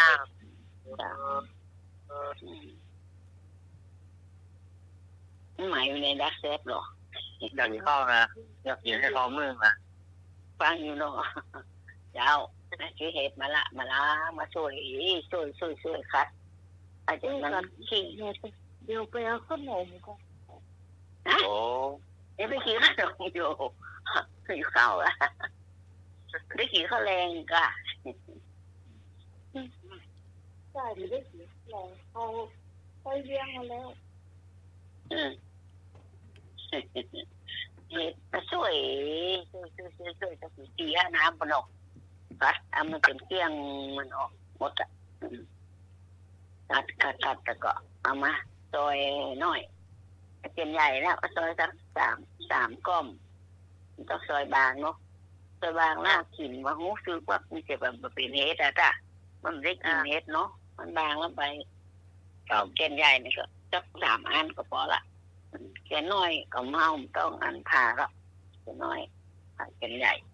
ได้แกนใหญ่เนาะ วันเลยจ้ะ หัวไม่มือนะมาหัวไม่มือนะซอยหน่อยเดี๋ยวอันก็ผ่ากึ่งเนาะ จ้า เรียบร้อยแล้วก็ใส่กระมังใส่จานแว่นเนาะก็พักนะพักที่ฝรั่งแคบถั่วบะแข้งบะเขือเนี่ยไม่หน่อยต้องใส่หนักอ่ะคุย มันตาขาวใส่หรอ ไม่ใช่ ไม่ใช่หรอ ถ้ากระขาวถ้าเป็นห้องปืนก็ถ้าไปใส่ผักอื่นก็เอาห้องก้นมันอ่ะเอามาดาเสือก็ได้เอากระขาวก็ได้ห้องปืนมันนะเอามาใส่ผักอื่นนะหรือว่าไอ้หินก็ได้จะใส่ก็ได้แล้วใส่คนมากเนาะ ครับ แล้วแม่คงไม่ใส่อ่ะเอาผักล้วนๆนั่นน่ะผักแค่ใส่ก็ไปเดี๋ยวเราก็ใส่ผักเตรียมมาหั่นหมูก็เตรียมไว้ละเล็ดก็เตรียมไว้เรียบร้อยเรียกว่าตำน้ำพริกเนาะพริกตำนี่แกงอ่อมเนี่ยกะเนี่ยเจ้าจะไข่จะข่าจะขมิ้นนิ้วไปใส่หน้ากระเบนแถวเจ้าจะมีน้อยเจ้าแล้วก็หอมบัวเตรียมกะปิชักหัวแม่มือกับปะมันจะเค็มเจ้าพริกน้อยเจ้าพริกเอาก็ใส่พริกเม็ด เม็ดใหญ่ที่ให้เม็ดใหญ่นั้นหนักให้หน่อยอันเม็ดน้อยนั่นก็ใส่นักมันเผ็ดเนาะ จ้า แล้วก็ตำเครื่องมันตำเครื่องเรียกแล้วก็พริกตำพริกเรียกตะบอพริกรวมกันตำรวมกันเรียบร้อยละจะมาอันนี้ก็เอาหม้อขางมาตั้งหม้อขางตั้งไฟหน่อยแล้วก็ใส่น้ำมันหน่อยต้องใส่นักเอาเดินมันในที่หงมาดึงออกเนาะเจ้าก็ฮ้อนแล้วบ่มอนแล้วบ่ก็ควักน้ำพริกนั่นน่ะลงคั่วคั่วมันจนหอมจนเฉยเลยเนาะแล้วก็เอาที่หมูลงคั่วจ้ะที่หมูลงคั่วก้นเนื้อล้างโคกน้ำล้างโคกก็ใส่นะ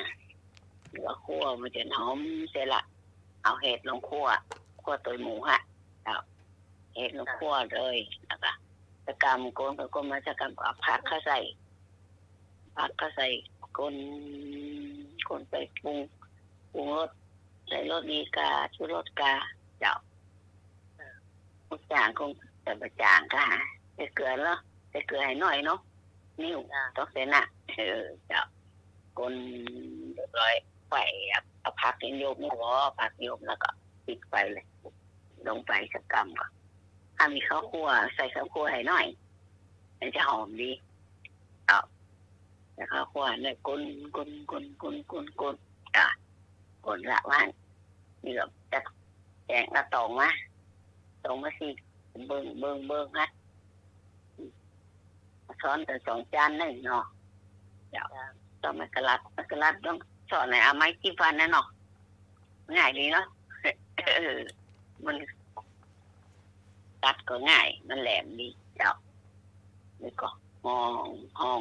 งผักกาดขาวกาห้องใบตาเสือกามาห้องก็ได้ตักห่อจอกแล้วก็ตั้งหม้อน้ำร้อนน้ำไว้มันเดือดเสร็จแล้วห่อเสร็จชื้นเสร็จก็เอาเข้านึ่งเลยนึ่งจาก3 นาทีก็สุกแล้วกันเนาะจ้า3 นาทีสุกก็ปิดต้องมาเปิดฝามันดึงต้องมันดึงเหลืองเนาะมันสุกแล้วเนาะจ้าต้องเหลืองแล้วก็เตะไปจ้ะจิ้มก็เลยโอ้หมอลำจับจ้ะแล้วละเอานึ่งเห็ดถอบจ้ะแล้วละเขานึ่งอุ่นร้อนๆเลยนะจ้ะกินร้อนๆหน้าดำแม่เจ้าร้อนๆนะลำเจ้าถ้าเอามาใส่พักกันเขาใส่ไข่ใส่ดีเนาะบางคนตกใจอันน่ะจ้ะเนาะเขาใส่ไข่มันก็บ่เปิงนะจ้ะถ้าใส่ไข่นี่เขาใส่กะทิเต็มนะจ้ะแม่มันใส่กะทิโกนไม่ต้องใส่ผักอย่างนะนี่แกงไข่น้ำกันแม่แกงนี่ไม่ได้แกงนี่ห่อนึ่งจ้ะนึกว่าแกงไข่น้ำไม่ใช่แกงไข่น้ำแกงเห็ดถอบอะกะเห็ดถอบเพราะว่าใส่ไข่เอาห่อนึ่งเดี๋ยวใส่กะทิแบบของคนไทยอะน้องพอเนาะจ้ะอันนั้นก็ลำไปอย่างนึงเนาะจ้ะเอาช้อนตักกินหรือว่าเอาข้าวเหนียวปั้นจิ้มเอาข้าวเหนียวปั้นจิ้มก็ได้เอาช้อนตักแต่ข้าวสวยก็ได้กินได้หมดถึงข้าวเจ้าข้าวนึ่งเอาของดีมันต้องใช้ข้าวจิ้มใช่ไหมข้าวจิ้มมันลำเนาะเดี๋ยวหน้าไหมตาเขียวเดี๋ยวลุงนุ้ยตาใสเนาะ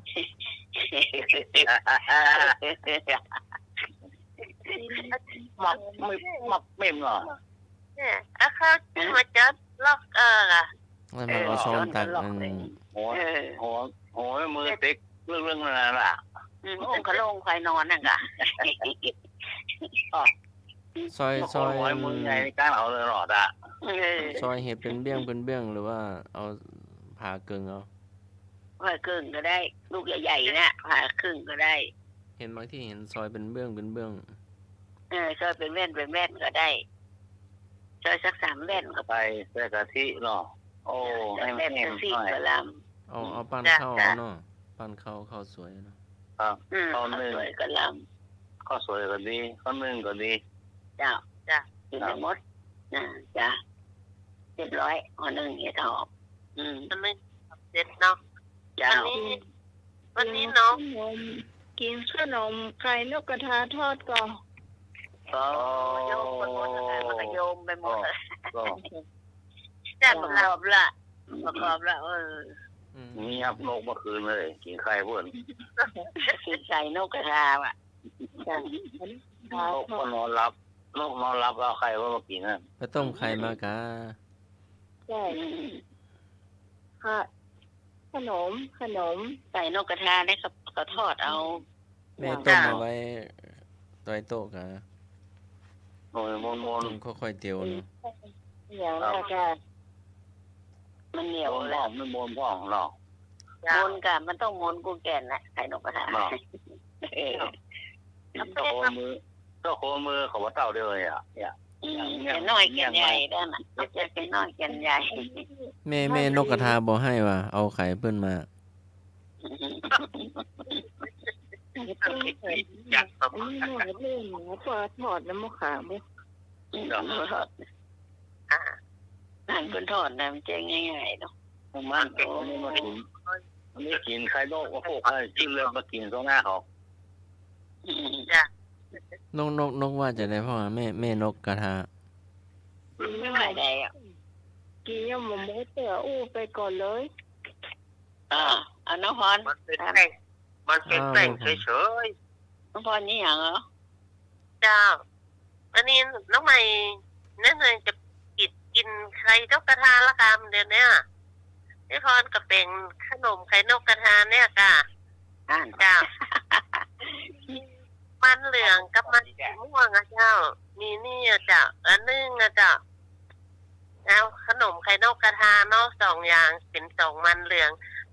กับมันม่วงเนาะเจ้า จ้ะ แต่วิธีทำเนอะเจ้าเอามันมันนึ่งก่อนนะเจ้าปอกเปลือกก่อนนะเจ้า มันแก่มันนี่นะมันเหลืองกับมันสีม่วงเนี่ยเนาะครับก็อันนึงปอกเปลือกก่อนแล้วก็อันนึงจะอันเนื้อมันนึ่งเนาะทับผ้าเป็นแว่นนึ่งมันจะได้สุกไวนะเจ้าอันนึ่งเสร็จแล้ว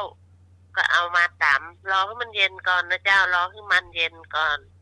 เอาสีม่วงไว้เหี่ยตี้นึงเนาะเอาสีเหลืองไว้เหี่ยตี้นึงจะ เดี๋ยวรับอาจารย์เอารับแป๊บนึงเดี๋ยว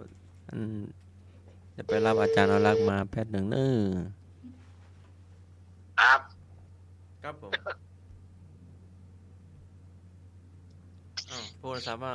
จำนวนผู้เข้าร่วมสูงสุดแล้ว ไม่สามารถประสานการโทร เอา แล้วก็พิมพ์ในนี้ว่าตัวเขียวๆว่าตกลง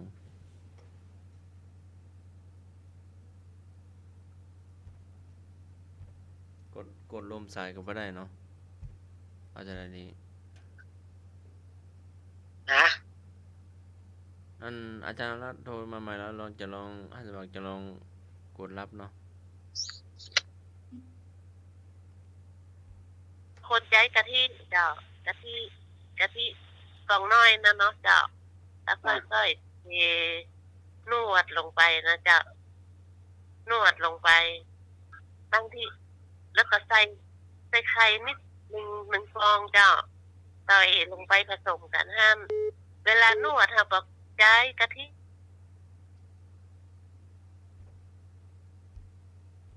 ครับผมบ่ได้มันเริ่ม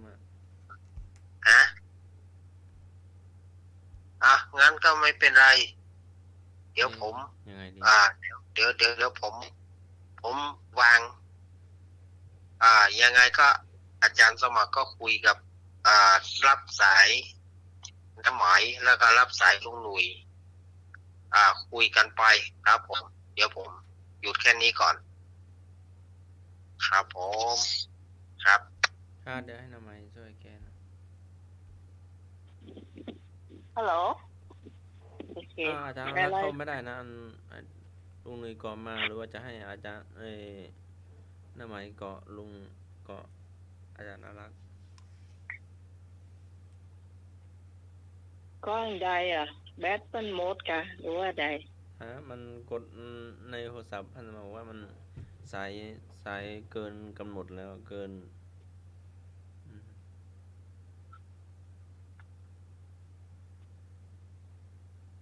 เกินยังไงนะมันเกินยังไงลุงหนุ่ยก็ไปตัวอาจารย์อารักษ์มาก็ได้นะเนี่ย ครับตัวเบอร์089-214-0135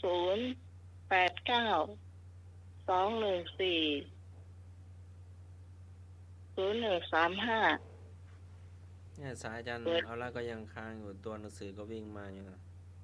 มันไม่ได้แต่มันค้างอยู่ก็วิ่งมาตั้ง3 ชื่อคะแนนลักไม่ได้วางเหรอก็วางไปแล้วนะอาจจะค้างอีกเบอร์หรือเปล่าเบอร์ไหนแต่มีกี่เครื่องอ่ะถ้าวางสายแล้วมันจะตัวหนังสือมันก็จะไม่วิ่งมานะเป็นไงพี่ตะจี้มันก็วางไปที่วิ่งมานี่ก็มีหน้าไม้ลุงหนุ่ยแล้วก็สำเนียงอาจารย์เอาลากสำเนียงอาจารย์เอาลากสำเนียงอาจารย์เอาลากเนี่ยตั้ง3 ชื่อบอกครับมันหลายชื่อลูกมันเอ็มโหอย่างไรเนี่ยปกติมันก็จะเข้าได้สายเดียว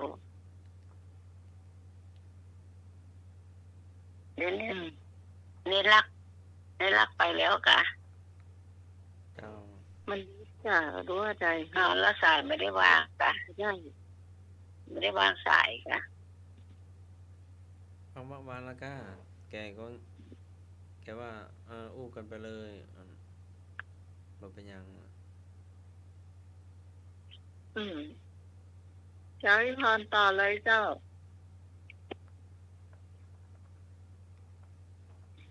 พรที่พอนี่อยู่อันลุงหนุ่ยไปก่อนมาหรือว่าน้าใหม่ไอ้หนุ่ยที่พรครับผมเอาหนุ่ยพรครับอยู่สันติธรรมเว้ยมาสันติธรรมมีเก่าเนาะครับพี่พรมาเลยเจ้าตะกี้มีปัญหาไอ้ยากะโทรศัพท์ของท่านสมัครครับพี่พรมีไหนล่ะหายไปแล้ว2 คนมีอะไรนี่เราพี่พรน่ะเนี่ยก็มีนะพี่พรอยู่ในสายลุงหนุ่ยนะครับมีค่ะกระโดดเครียดก็ฮ้องเครียดมันก็ฮ้องเครียดกับแม่แต่มีคนหลุดไปแล้วจ้ะเนี่ย2 คนอ่ะบอกว่า2อ่ะ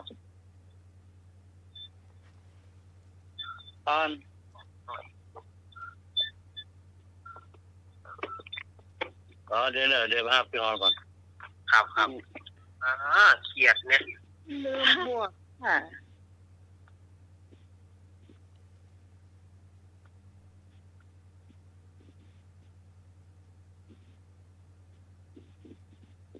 ได้ยินก่อนจ้าได้ยินนะไหมยุ่งแต่วันนี้ตะครับสันติธรรมไม่หรอจ้าสันติธรรมเนาะจ้าจานเขาลากก็ไม่ให้ละก็จะยิงไปละจะทายุ่งตะครับจังหวะก็ว่าได้ยินเท่าขี่โม้เนี่ย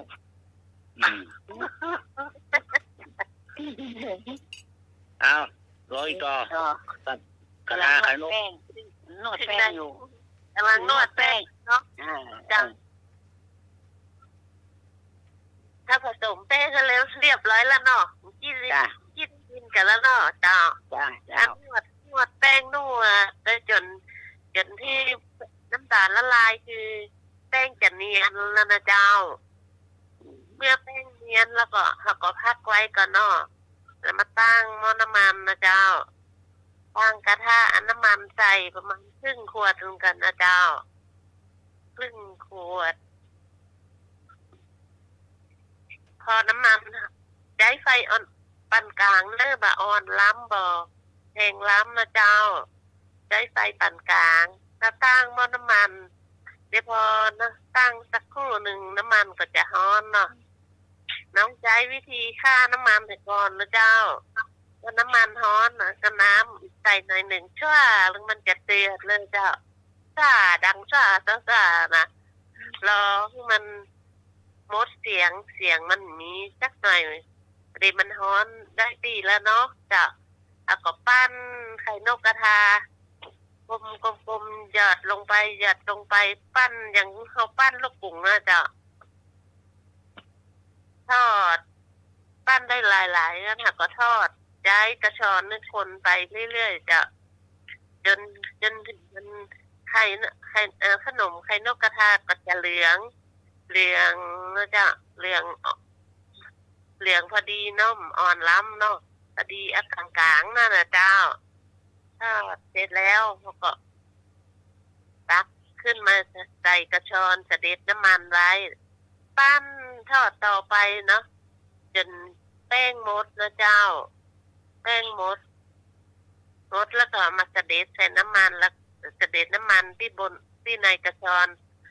พอแป้งหมดเสร็จแล้วเขาก็ตักใส่จานนั่นนะเจ้าตักใส่จานเสิร์ฟกินอร่อย อร่อยมากจ้ะไม่กินแล้วเหรออย่างมาตรงกันป้านัดหมายนั่นเนี่ยแล้วเราใจสีม่วงกับสีเหลืองน่ะสลับกัน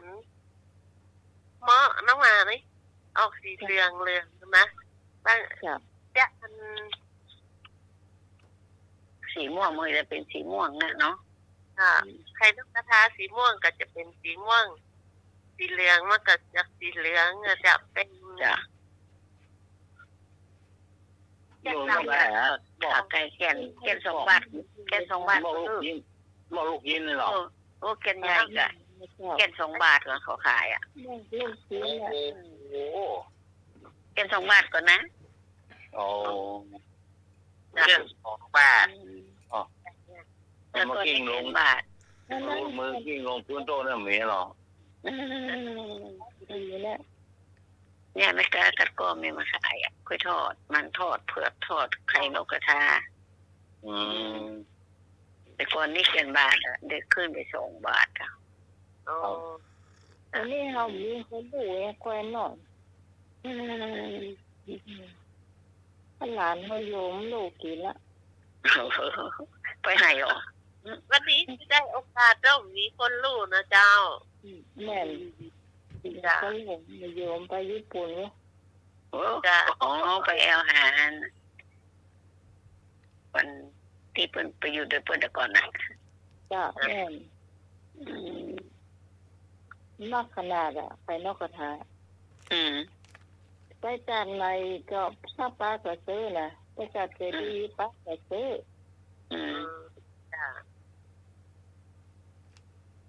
ถ้าเราใส่กะทิมันจะมาเปลืองน้ำมันจ้ะน้ำมันแบบงวบจะมันอร่อยดีลำจ้ะมีหอมเลยเนาะจ้ะหอมในมันจะกรวงไงแล้วข้างนอกมันกรอบนั่นแหละเวลากินไม่ไหมแล้วมันก็เหี่ยวมันเหนียวถ้าไว้นี่มันก็จะเหนียวเนาะจ้ะเหนียวไปอ่ะก็กินใหม่ๆอ่ะทอดออกกับเอามาวันนี้เนี่ยเขาใช้กระดาษห่อแล้วก็อันใส่ถุงมาแล้วมัดอย่างเดียวมันก็ทำให้บดบาเหี่ยวเนาะกรอบใช้ถุงนั่นเนาะน้องไหมถุงที่ว่านั่นนะกระดาษทองเนี่ยใส่เดี๋ยวกล้วยทอดเขาก็อันน่ะว่าจะเวลากระดาษทองก็กีบเขาใส่ให้เนาะจ้ามันจะไปได้เหี่ยวเนาะจ้าก็ถามบ้านเจ้าคนลำเนอะ มีความกล้องอยู่ตลอดแต่บางข้าวนี่อมน้ำมันเห็นมั้ยโบราณเนี้ยน่ะ เวลาน้ำมันมีไหน ที่การผสมแป้งน้องไหมบางเจ้านะเขาปะใส่กะทิเนาะเขาใส่น้ำตาลใส่ไข่แล้วก็ใส่แป้งใส่มันเนี่ยมันก็จะอมน่าจะ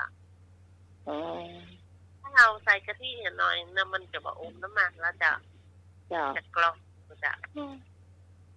กะทิไม่ได้นะคนข้างตัวเนี่ยกินดีอะเจ้าเอาไปหิ้งมาได้เสี่ยงหมดว่ะมีแหมก่ออีกเดี๋ยวเรานัดกันภายในเดี๋ยวปีหน้าก็เนาะเขาว่ากันใหม่เนาะแล้วก็โดนแต่มันแต่นอกประชานะเพื่อนเขาว่าอย่างไรเนาะเอาอุบไปก่อน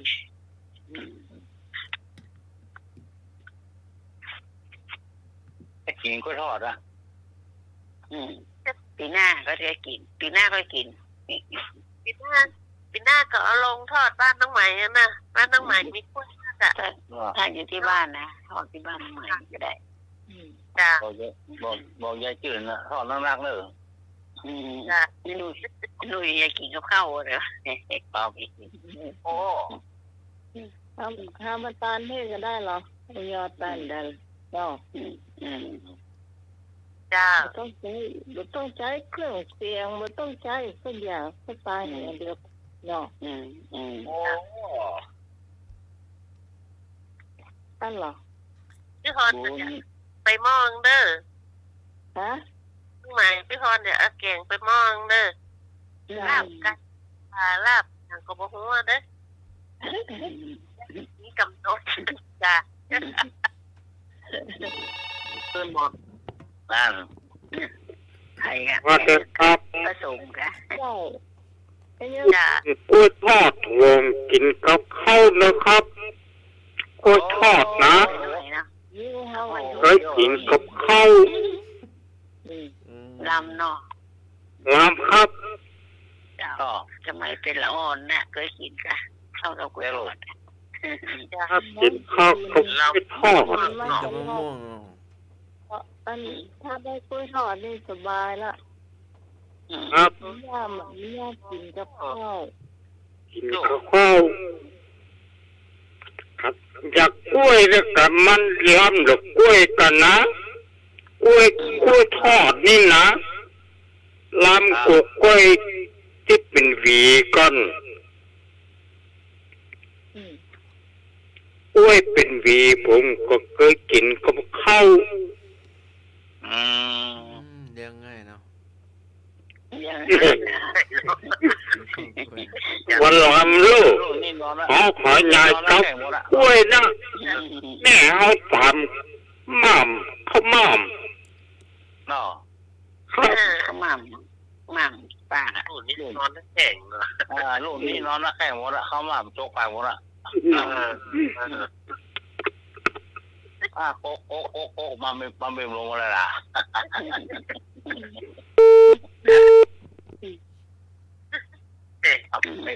ไม่ลำต้องถามว่านะโบที่ทำสิแม่มองเลยว่าควอดใส่ทุ่งดังลูกเนี่ยเดือดร้อนเลย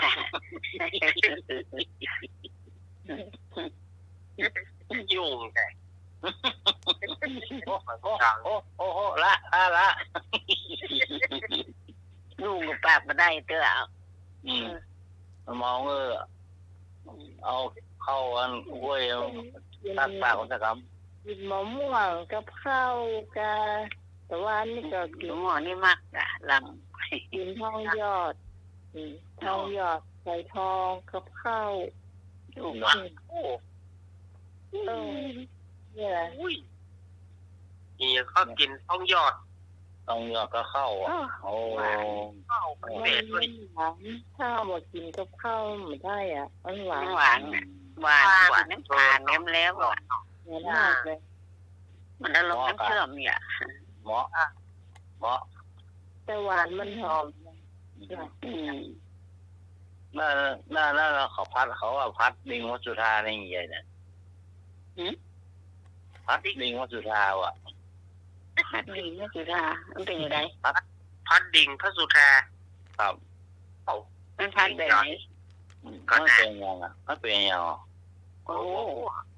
ได้กู เคยหาเด็กโอ้เคยได้ยิน พัดเด็ก ฮะ พัดเด็กพัดโกก โอ้พัดโกบ เอาโม โอ้ย ดิ่งวัดสุธามันไปดิ่งวัดสุธาอย่างไร มันกู้น้ำกู้น้ำ ตู้ลงน้ำเหมือนกันมันอยู่ตรงบ้างมันกระโดดลงจ้องมันเนาะ มันลงไปใกล้มันแล้ววิ่งลงน้ำบ่เนาะ แม่นมันเมื่อคืนมันเนาะคนมันหลุดแต่ฟังไงเนาะคนเตะไปสับได้ยินกระโดดลงตุ้ม คนนู้นนักว่ายน้ำกับเอวคิวเขารอละ ต้องไล่ตามในหน่วยนะจำอ่านหมดปะ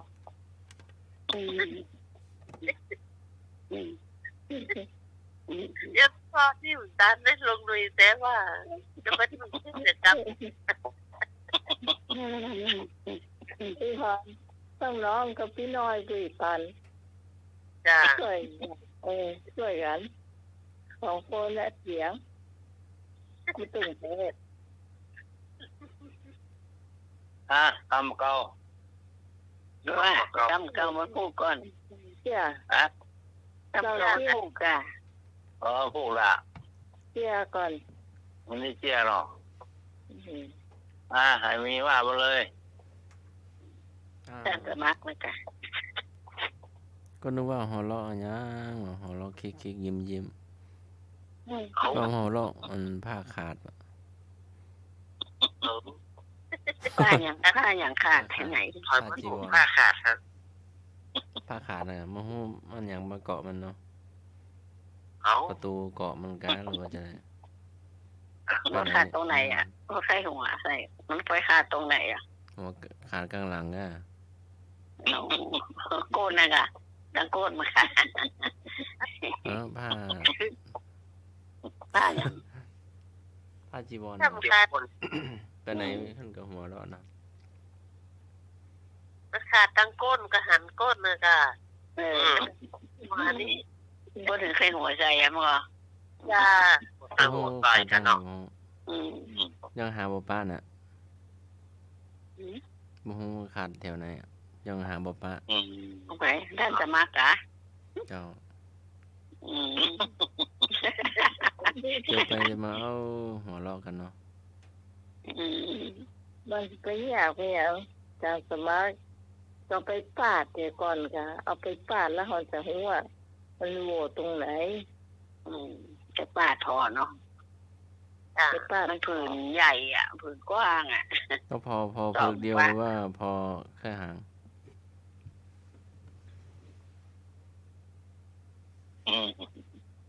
อย่างเขาจากสมัครว่าอะไร ป้า ก็ หาเราพอเพิกเดียวหรือว่าพอทั้งสองเพิก พอด้วยสองเพิกกะกะเพิกเดียวมันมีอ่ะเพิกนี่มันมีกับพอเพิกหนึ่งกะ มันบังกันอยู่มันไม่เห็นอ่ะยังมองไม่เห็นอ่ะ ก็ตื่นมาชุดเลยกะ เห็นตู้จอว่าแมวรอดแมวน้อยวิ่งรอดได้แบบ นี่ดูแมวหลอดได้จัดกว่า ขาดได้ก็ได้ แล้วมันจะกูแล้วมันวากละ ว่าค่ะแมวหลอดได้ วากละนั่นให้นั่งใส่ตะโกนจักเนาะ ปาด เปลี่ยนเลยกันน่ะเจ้ามันตาย อาจารย์ศาสตร์ก็ถวายอ่ะ มันจะ10 ปีแล้วก็ เปลี่ยนละเปลี่ยนเถอะเพราะว่ามันก็ว่าตัดไม่ได้ละ ลงไปตีเรื่องกระเปื่อยแล้วก็มัน ยอมรับรองแล้วหรอยอมมีละ ยอมรับรอง เรียกอายุแล้ว หมดอายุละ หมดอายุ ได้ลองผ้าเอามันเมินนะ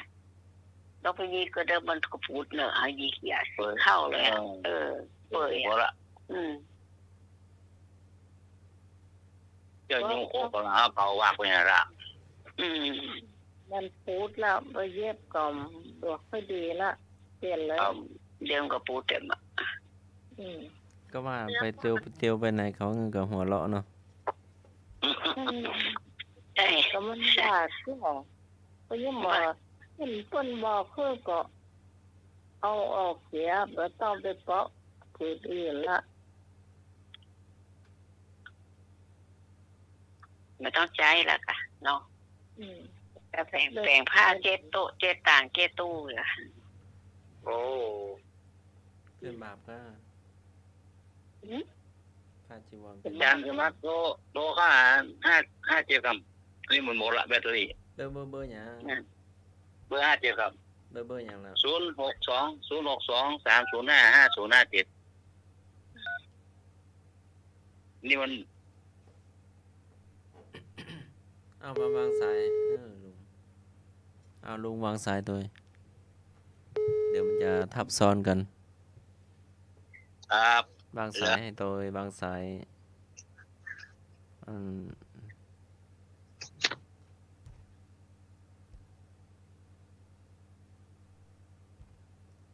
วางสายยังกดรับยังไม่ได้นะครับ วางแล้วครับเดี๋ยวไปรับตอนครับ กดแล้วนะมันโทรศัพท์ว่าถึงจำนวนผู้เข้าร่วมสูงสุดแล้วไม่สามารถ เดี๋ยวผมไปรับพี่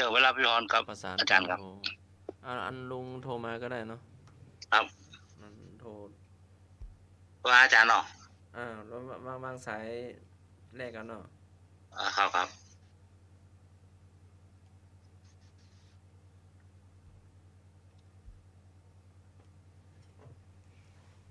ช่วงนี้ก็เป็นช่วงเล่าแจ๊ะเนาะเตรียมมาทุกท่านเนาะเตรียมมาเล่า 30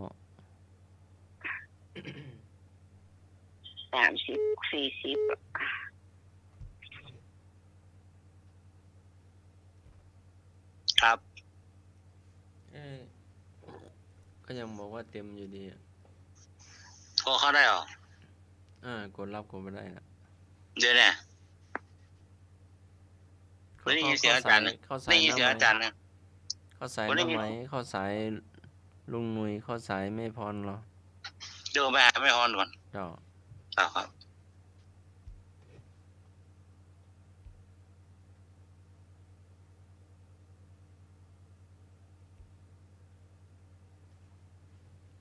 แม่บุญแม่พรมีเจียก่อหน้าไม้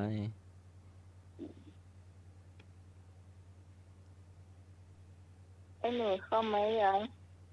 ไอ้หนูจะเข้าของหน้าไม้เพราะว่าอาจารย์เอาลักในนี้ยังค้างอยู่เนาะตัวอาจารย์เอาลักตัวหนังสือยังวิ่งมาอยู่เนาะมันก็เลยในโทรศัพท์บอกว่าจำนวนผู้คนเต็มแล้ว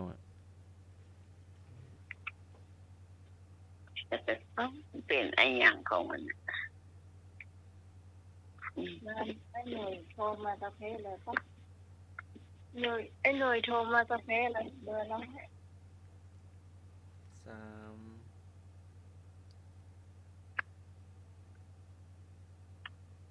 แม่บุญหน้าไม้ ไอ้หนูโทรมาตั้งน้องเพะ ลุงหนุ่ยเนรักอาจารย์เนรักเป็นรักษามันไหน มันก็เป็น6 สายที่ตัวหนังสือวิ่งมาเนี่ย เนาะนี่ไม่เกิดขับค้างไว้ยังไง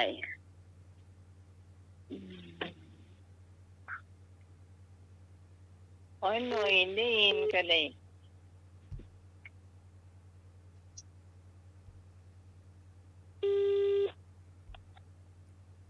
กดรับบ่ได้ลุงนุย ฮะ เดี๋ยวกดรับบ่ได้หน้าไม้ให้เข้า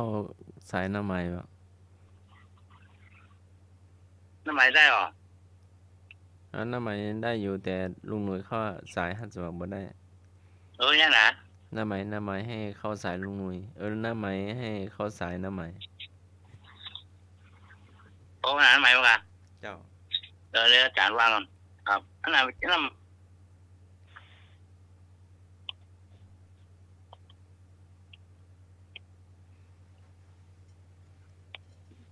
ช่วงเราแจ้ก็แบ่งกันมาเล่าเนาะ นี่ล่ะเอาอย่าง เล่า อื่น สู่กันฟัง ตามตักแบบน้อยเลยเนาะ เบอร์หยังหน้าใหม่ 065-473-6338เบอร์นี้เลย โทรศัพท์น่าจะเป็นหวัดเนาะ ช่วงแรกก็ดังแขกไม่อยากขาดของหมด มันเจ็บคอเนาะ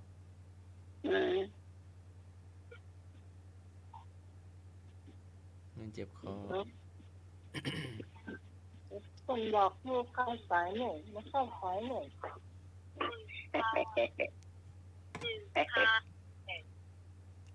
ไอ้หน่วยเข้าเบอร์ปุ้นกันอันนี้มันซูมสายไม่ได้อ่ะ65-338ก่อนมา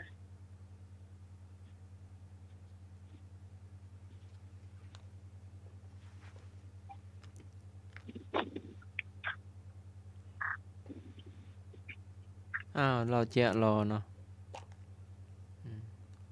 เล่าอะไร ก็เทลมาเนาะมาน้องกระต่ายกับน้องเถากล้วยเนาะ นึกว่าพระที่อื่นมาก็วิ่งกันมาแล้วก็ได้เป็นฮัดสมัคร พอหันหน้าแล้วก็หยุดเนาะหยุดเอา อ๋อมาหันตอนแรกหันตั้งหลัง มาหันน่าจะหันมาแต่ไกลใส่แมพ จำไม่ได้ พอเปิดแมพออกมา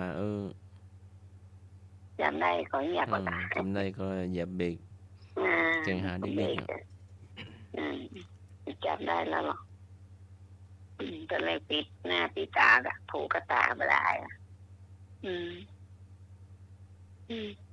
จริงๆมันได้กลิ่นนะแต่หน้าจับกลิ่นได้เนาะ หันมันใส่แมพหากระจาเนาะกระตาล็อกแรกปากก็ปิดจมูกก็ปิดมาจำมาได้ไง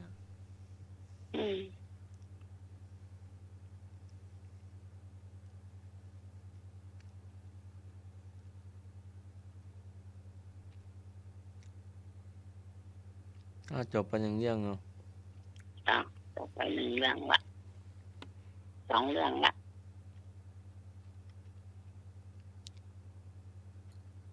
มันเหลือ10 นาทีเอาอย่างออกเลยกว่าก็ว่าน้องใหม่จะเปลี่ยนเกม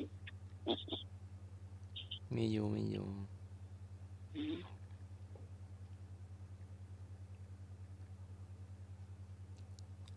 หน้าใหม่โทรหาเนาะอยู่ไหนอ่ะกำลังเดินทางกำลังขึ้นรถอยู่เนาะ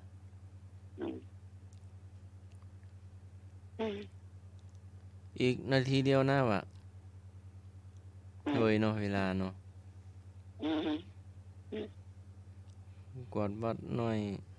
เก็บวัดหน่อยส่งน้ำหน่อยหมดไปแล้วเนาะ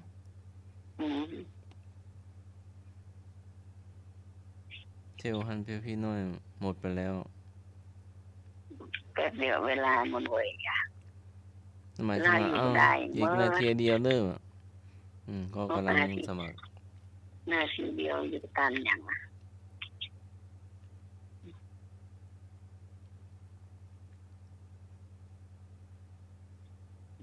ก็เผื่อเวลาไว้ชั่วโมงกันนะเนาะเนี่ยอันนั่นน้อยนี่น้อยเนาะ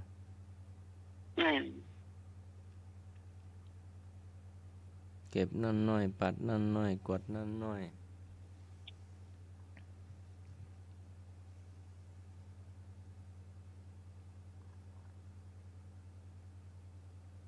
จบไป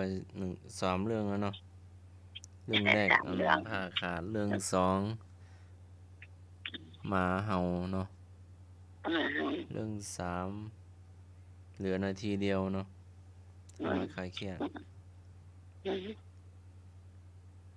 อีกเรื่องหนึ่งเนาะลุงโตก็นิมนต์ครับนิมนต์ฉันกาแฟก็เดี๋ยวจัดธรรมะคลายเครียดก็เดี๋ยวจัดไปหลับไปเดี๋ยวบ่ได้ นั่ง เรื่อง เอาละไป ก็ฉันที่สำนักงานเจ้าหน้าที่จังหวัดแล้วก็บริหารประสานที่ตุลุงตุกโตกรรมก็ฝาก 2 แก้วล่ะ 2 แก้ว 2 แก้วเลยพอ ฝาก เปิดหมดให้หลับ น้ำเต้าน้ำหยาดให้ตุลุงกับยาปวดหัวเข่าก็ยาต้มปวดหัวเข่า ปวดหัวเข่าเขาจะกระดูกเขาจะเนาะ เป็นเอ็นจ้ะเขาก็กินยาแล้วทายานวด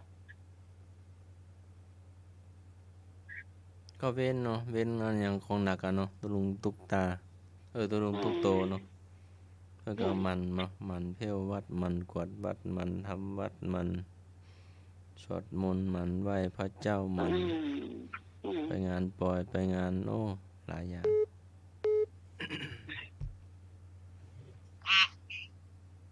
จะสมัครว่าใดน่ะ ฮะ พี่ยุมีเสียงเลยยิงได้น่ะ พี่ชิวบ่มีเสียง หลังปี3 ปีไอ้หน่วยเขาดักปีไงยิงได้น่ะ พี่ชิวก็ดักปิ้งอ่ะ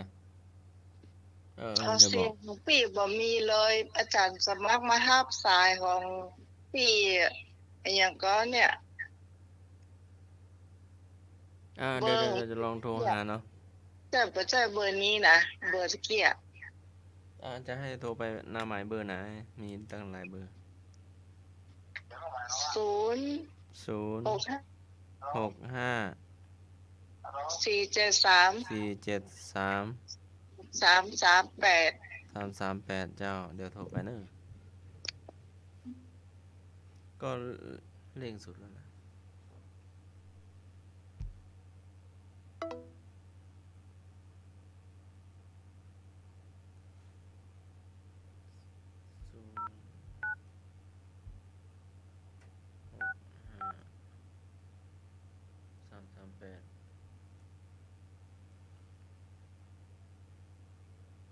ช่วงนี้ก็เป็นช่วง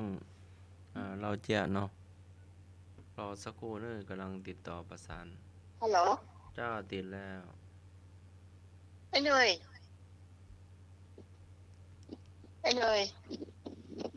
ลุงหนุ่ยได้ยินก่อน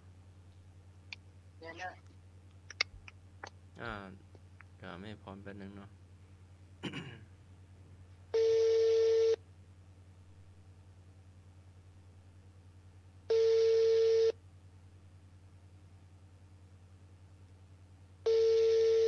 ช่วงนี้ก็กำลังประสานเนาะติดขัดนิดหน่อยเนาะ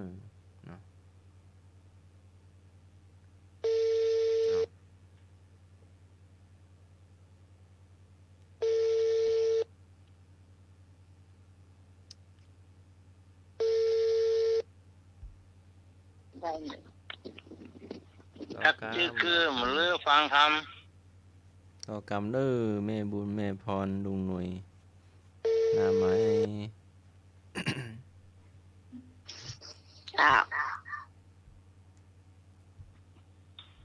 ฮัลโหล เจ้า ครับ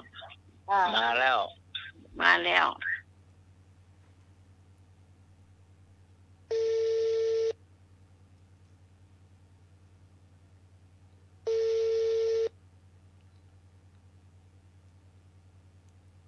ก็สกามเนาะกำลังประสานกันเนาะ แล้ว หน้ากระดูก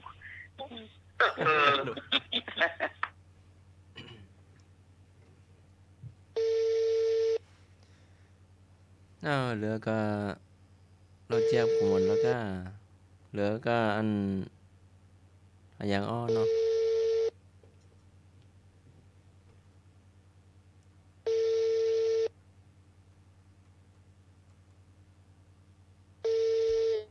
ตอนเนี่ยนะมาตื้อ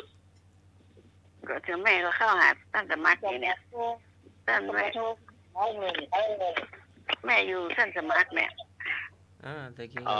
ไป ไม่เข้าได้เหรอไม่บุญอ่ะนี่ผมเข้าไม่ได้ ท่านสมัครอ่ะ อ๋อ ไอ้ท่านสมัครคืนนี่หรอ แม่พอมาติดเลยอาจารย์เอาละก็บ่ได้รับสาย นี่หรอ อยู่ที่ผมนี่หรอ เข้าแล้วไม่ได้ยินกะ มา อยู่ที่ผมเนี่ยอยู่ที่ผมนี่หมดละ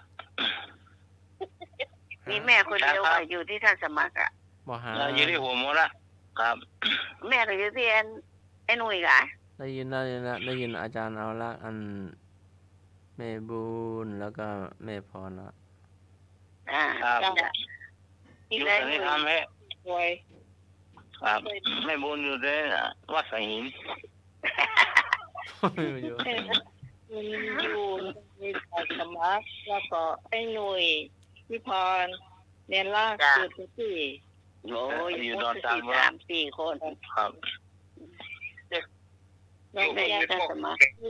อยู่กับไปปุ๊ก เป็นปุ๊กอ่ะจะหมดเวลาปนี้อ่ะเป็นปุ๊กหมดเวลาละ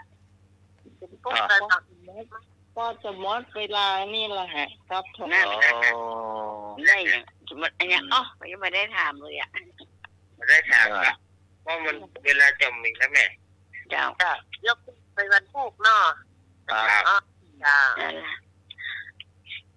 อ้าวนิมนต์อาจารย์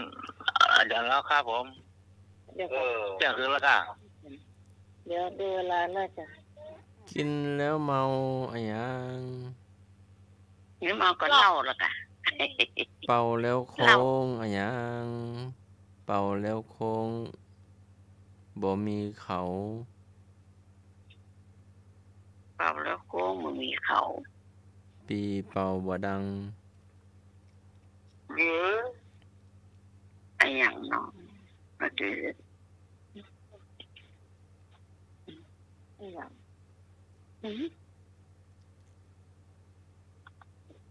เป็นข่าวไฟชื่อธรรมะไปชื่อเสียบมาใช่คล้ายเสียบเป็นเสียบอะไร เดี๋ยวมีคนจัดเครียดหมดเลย ได้ยินอาจารย์วิศวะตรงมาหรอ ผู้เจ้าที่ไหนอ่ะฟังน้ำมากครับมาเขียน อะหยังตุกขะอะหยังตุกขะ ตุขะ เจ้า แปลว่าอย่างอะตุขะเนี่ย ตู้นะกะถามถูก อ๋อไก่อะ ติด ไก่ทำเพื่อมันเป็นเนาะกระดูก2 อันนะก็ แน่ไง ตุกขังอะหยัง ทุกขังอนัตตา ตกตะวัน อืม ศิละอะหยัง ศีละ อะไรอย่าง ศีละ นี้ละ ศีละกำลังศีละร่างกายนะ จันอะหยังอาคาร เจ้า จานอังคารพุธ พัดอะหยัง ฮะ พัดอะหยัง พัดยัง พัสบดี พัดกะเพรา พฤหัสบดีพัสบดี พัดสบดี พัสบดีสุกร์อะหยัง สัน สุขใจสุขใจ สุขสัน วันศุกร์ วันศุกร์ วันศุกร์ บอกหูตัวเนอะ เสาร์อะหยัง ชาวบ้าน เสาเสาตกดิน ปักใครเสียบ โอ้ว่าเพิ่นมีล้อเสาไปที่เปิงอ่ะเพิ่นว่าเอาอันละธรรมะแล้วน่ะไปที่เปิงขอเอาเสาไปที่เปิง ไปนั่งเองไปนั่งเองแล้วปะ เต่าพระนังกระฉามิ ซุกตกกลางเตาไฟเสาอะหยังเสา เสา อะหยั อิ ง งอ่ะเสาอิงอ่ะ เสาตกดิน เสาตรงดิน กาละอะหยังเอา กะละเทศะ แปลว่าหยัง ไม่รู้เนอะอันนี้เนี่ย กาทิ้งอะ กาทิ้งเหรอก ระทิงแดงอ่ะ กาทิ้ง กาละกาทิ้ง เจ้าปกตินว่า อ๋อ จะ กระทิงกระทิง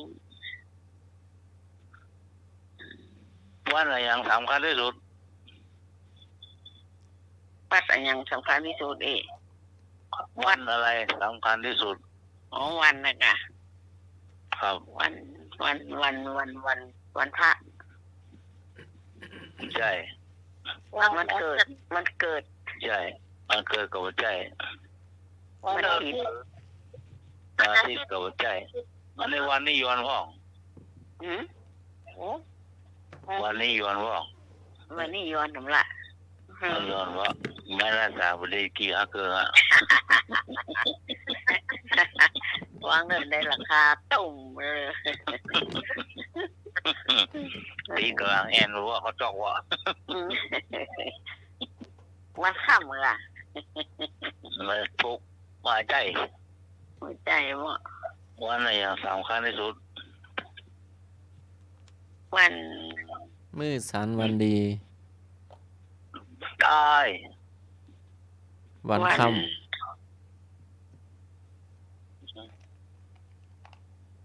ไปตึงวัน ไปเรื่องวันกับหัวใจ ยะตึง วั วัน น เอียงเนาะ วันอย่าง วันวาเลนไทน์ มาตาย เดี๋ยวส่งหัว เนี่ย ใจ พวก หมด ลูกเรียวเนี่ย วันนะกะวันมรณะนะกะ วันหน้ากับหัวใจ วันนี้อยู่บ่ดอกบ่ได้ วันนี้ยวนว่าอ่ะ วันย้อนน้ำละ วันนี้อยู่บ่ดอกบ่ได้เต่าละ อก ะ ยู่ได้กับหัวใจ ชูม เล่าแล้วอ่ะ วันอะไรเนาะ วันนี้สำคัญที่สุดหรอเขามีวันนี่เร็วละวันดูคอ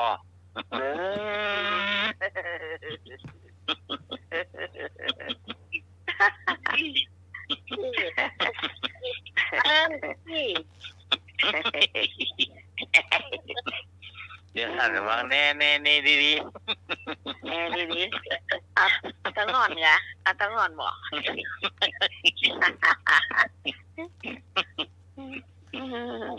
เวลาพอดี หมดเวลาพอดี จะมาเล่นจ้ะ วันแรก คืออยากร้องเพลงเลย โอ้เที่ยงคืนเลย อยาก เที่ยงคืน นะฮะ อืม วันนี้ขอลากันเนอะวันนี้นะขอบคุณท่านอาจารย์พิสวัสดิ์นะครับขอบคุณท่านอาจารย์สมัครนะครับผม ครับผม ขอบพี่สมัยนะครับ สลับก่อน แล้วก็ขอบคุณลุงหนุ่ยเนอร์ ครับประกาศครับ ขอบคุณแม่บุญแม่พรเนอร์ เจ้าเจ้าไว้สาเจ้า อนุโมทนากับศรัทธาญาติโยมที่เปิดวิทยุรับฟังด้วยดีเสมอมาพรุ่งนี้ปากันใหม่โชคดีมีชัยเป็นของทุกท่านราตรีสวัสดิ์เนอร์เจริญพร สาธุสาธุสาธุ ท่านสมัคร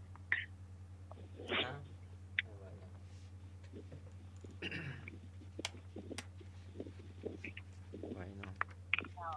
ว่าประกาศสมัครเจ้า สมัครแล้วกะไว้เนาะ สมัครว่า แป๊บนึงเนาะป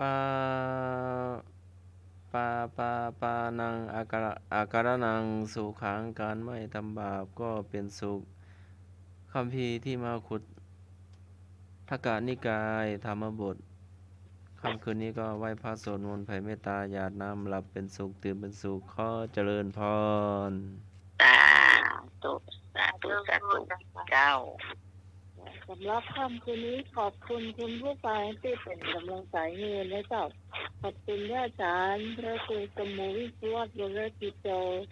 ผู้ในการสถานีผู้ควบคุมเสียงเลือกเพลงคุณผู้ฟังได้ฟังโดยสำหรับพระเจ้า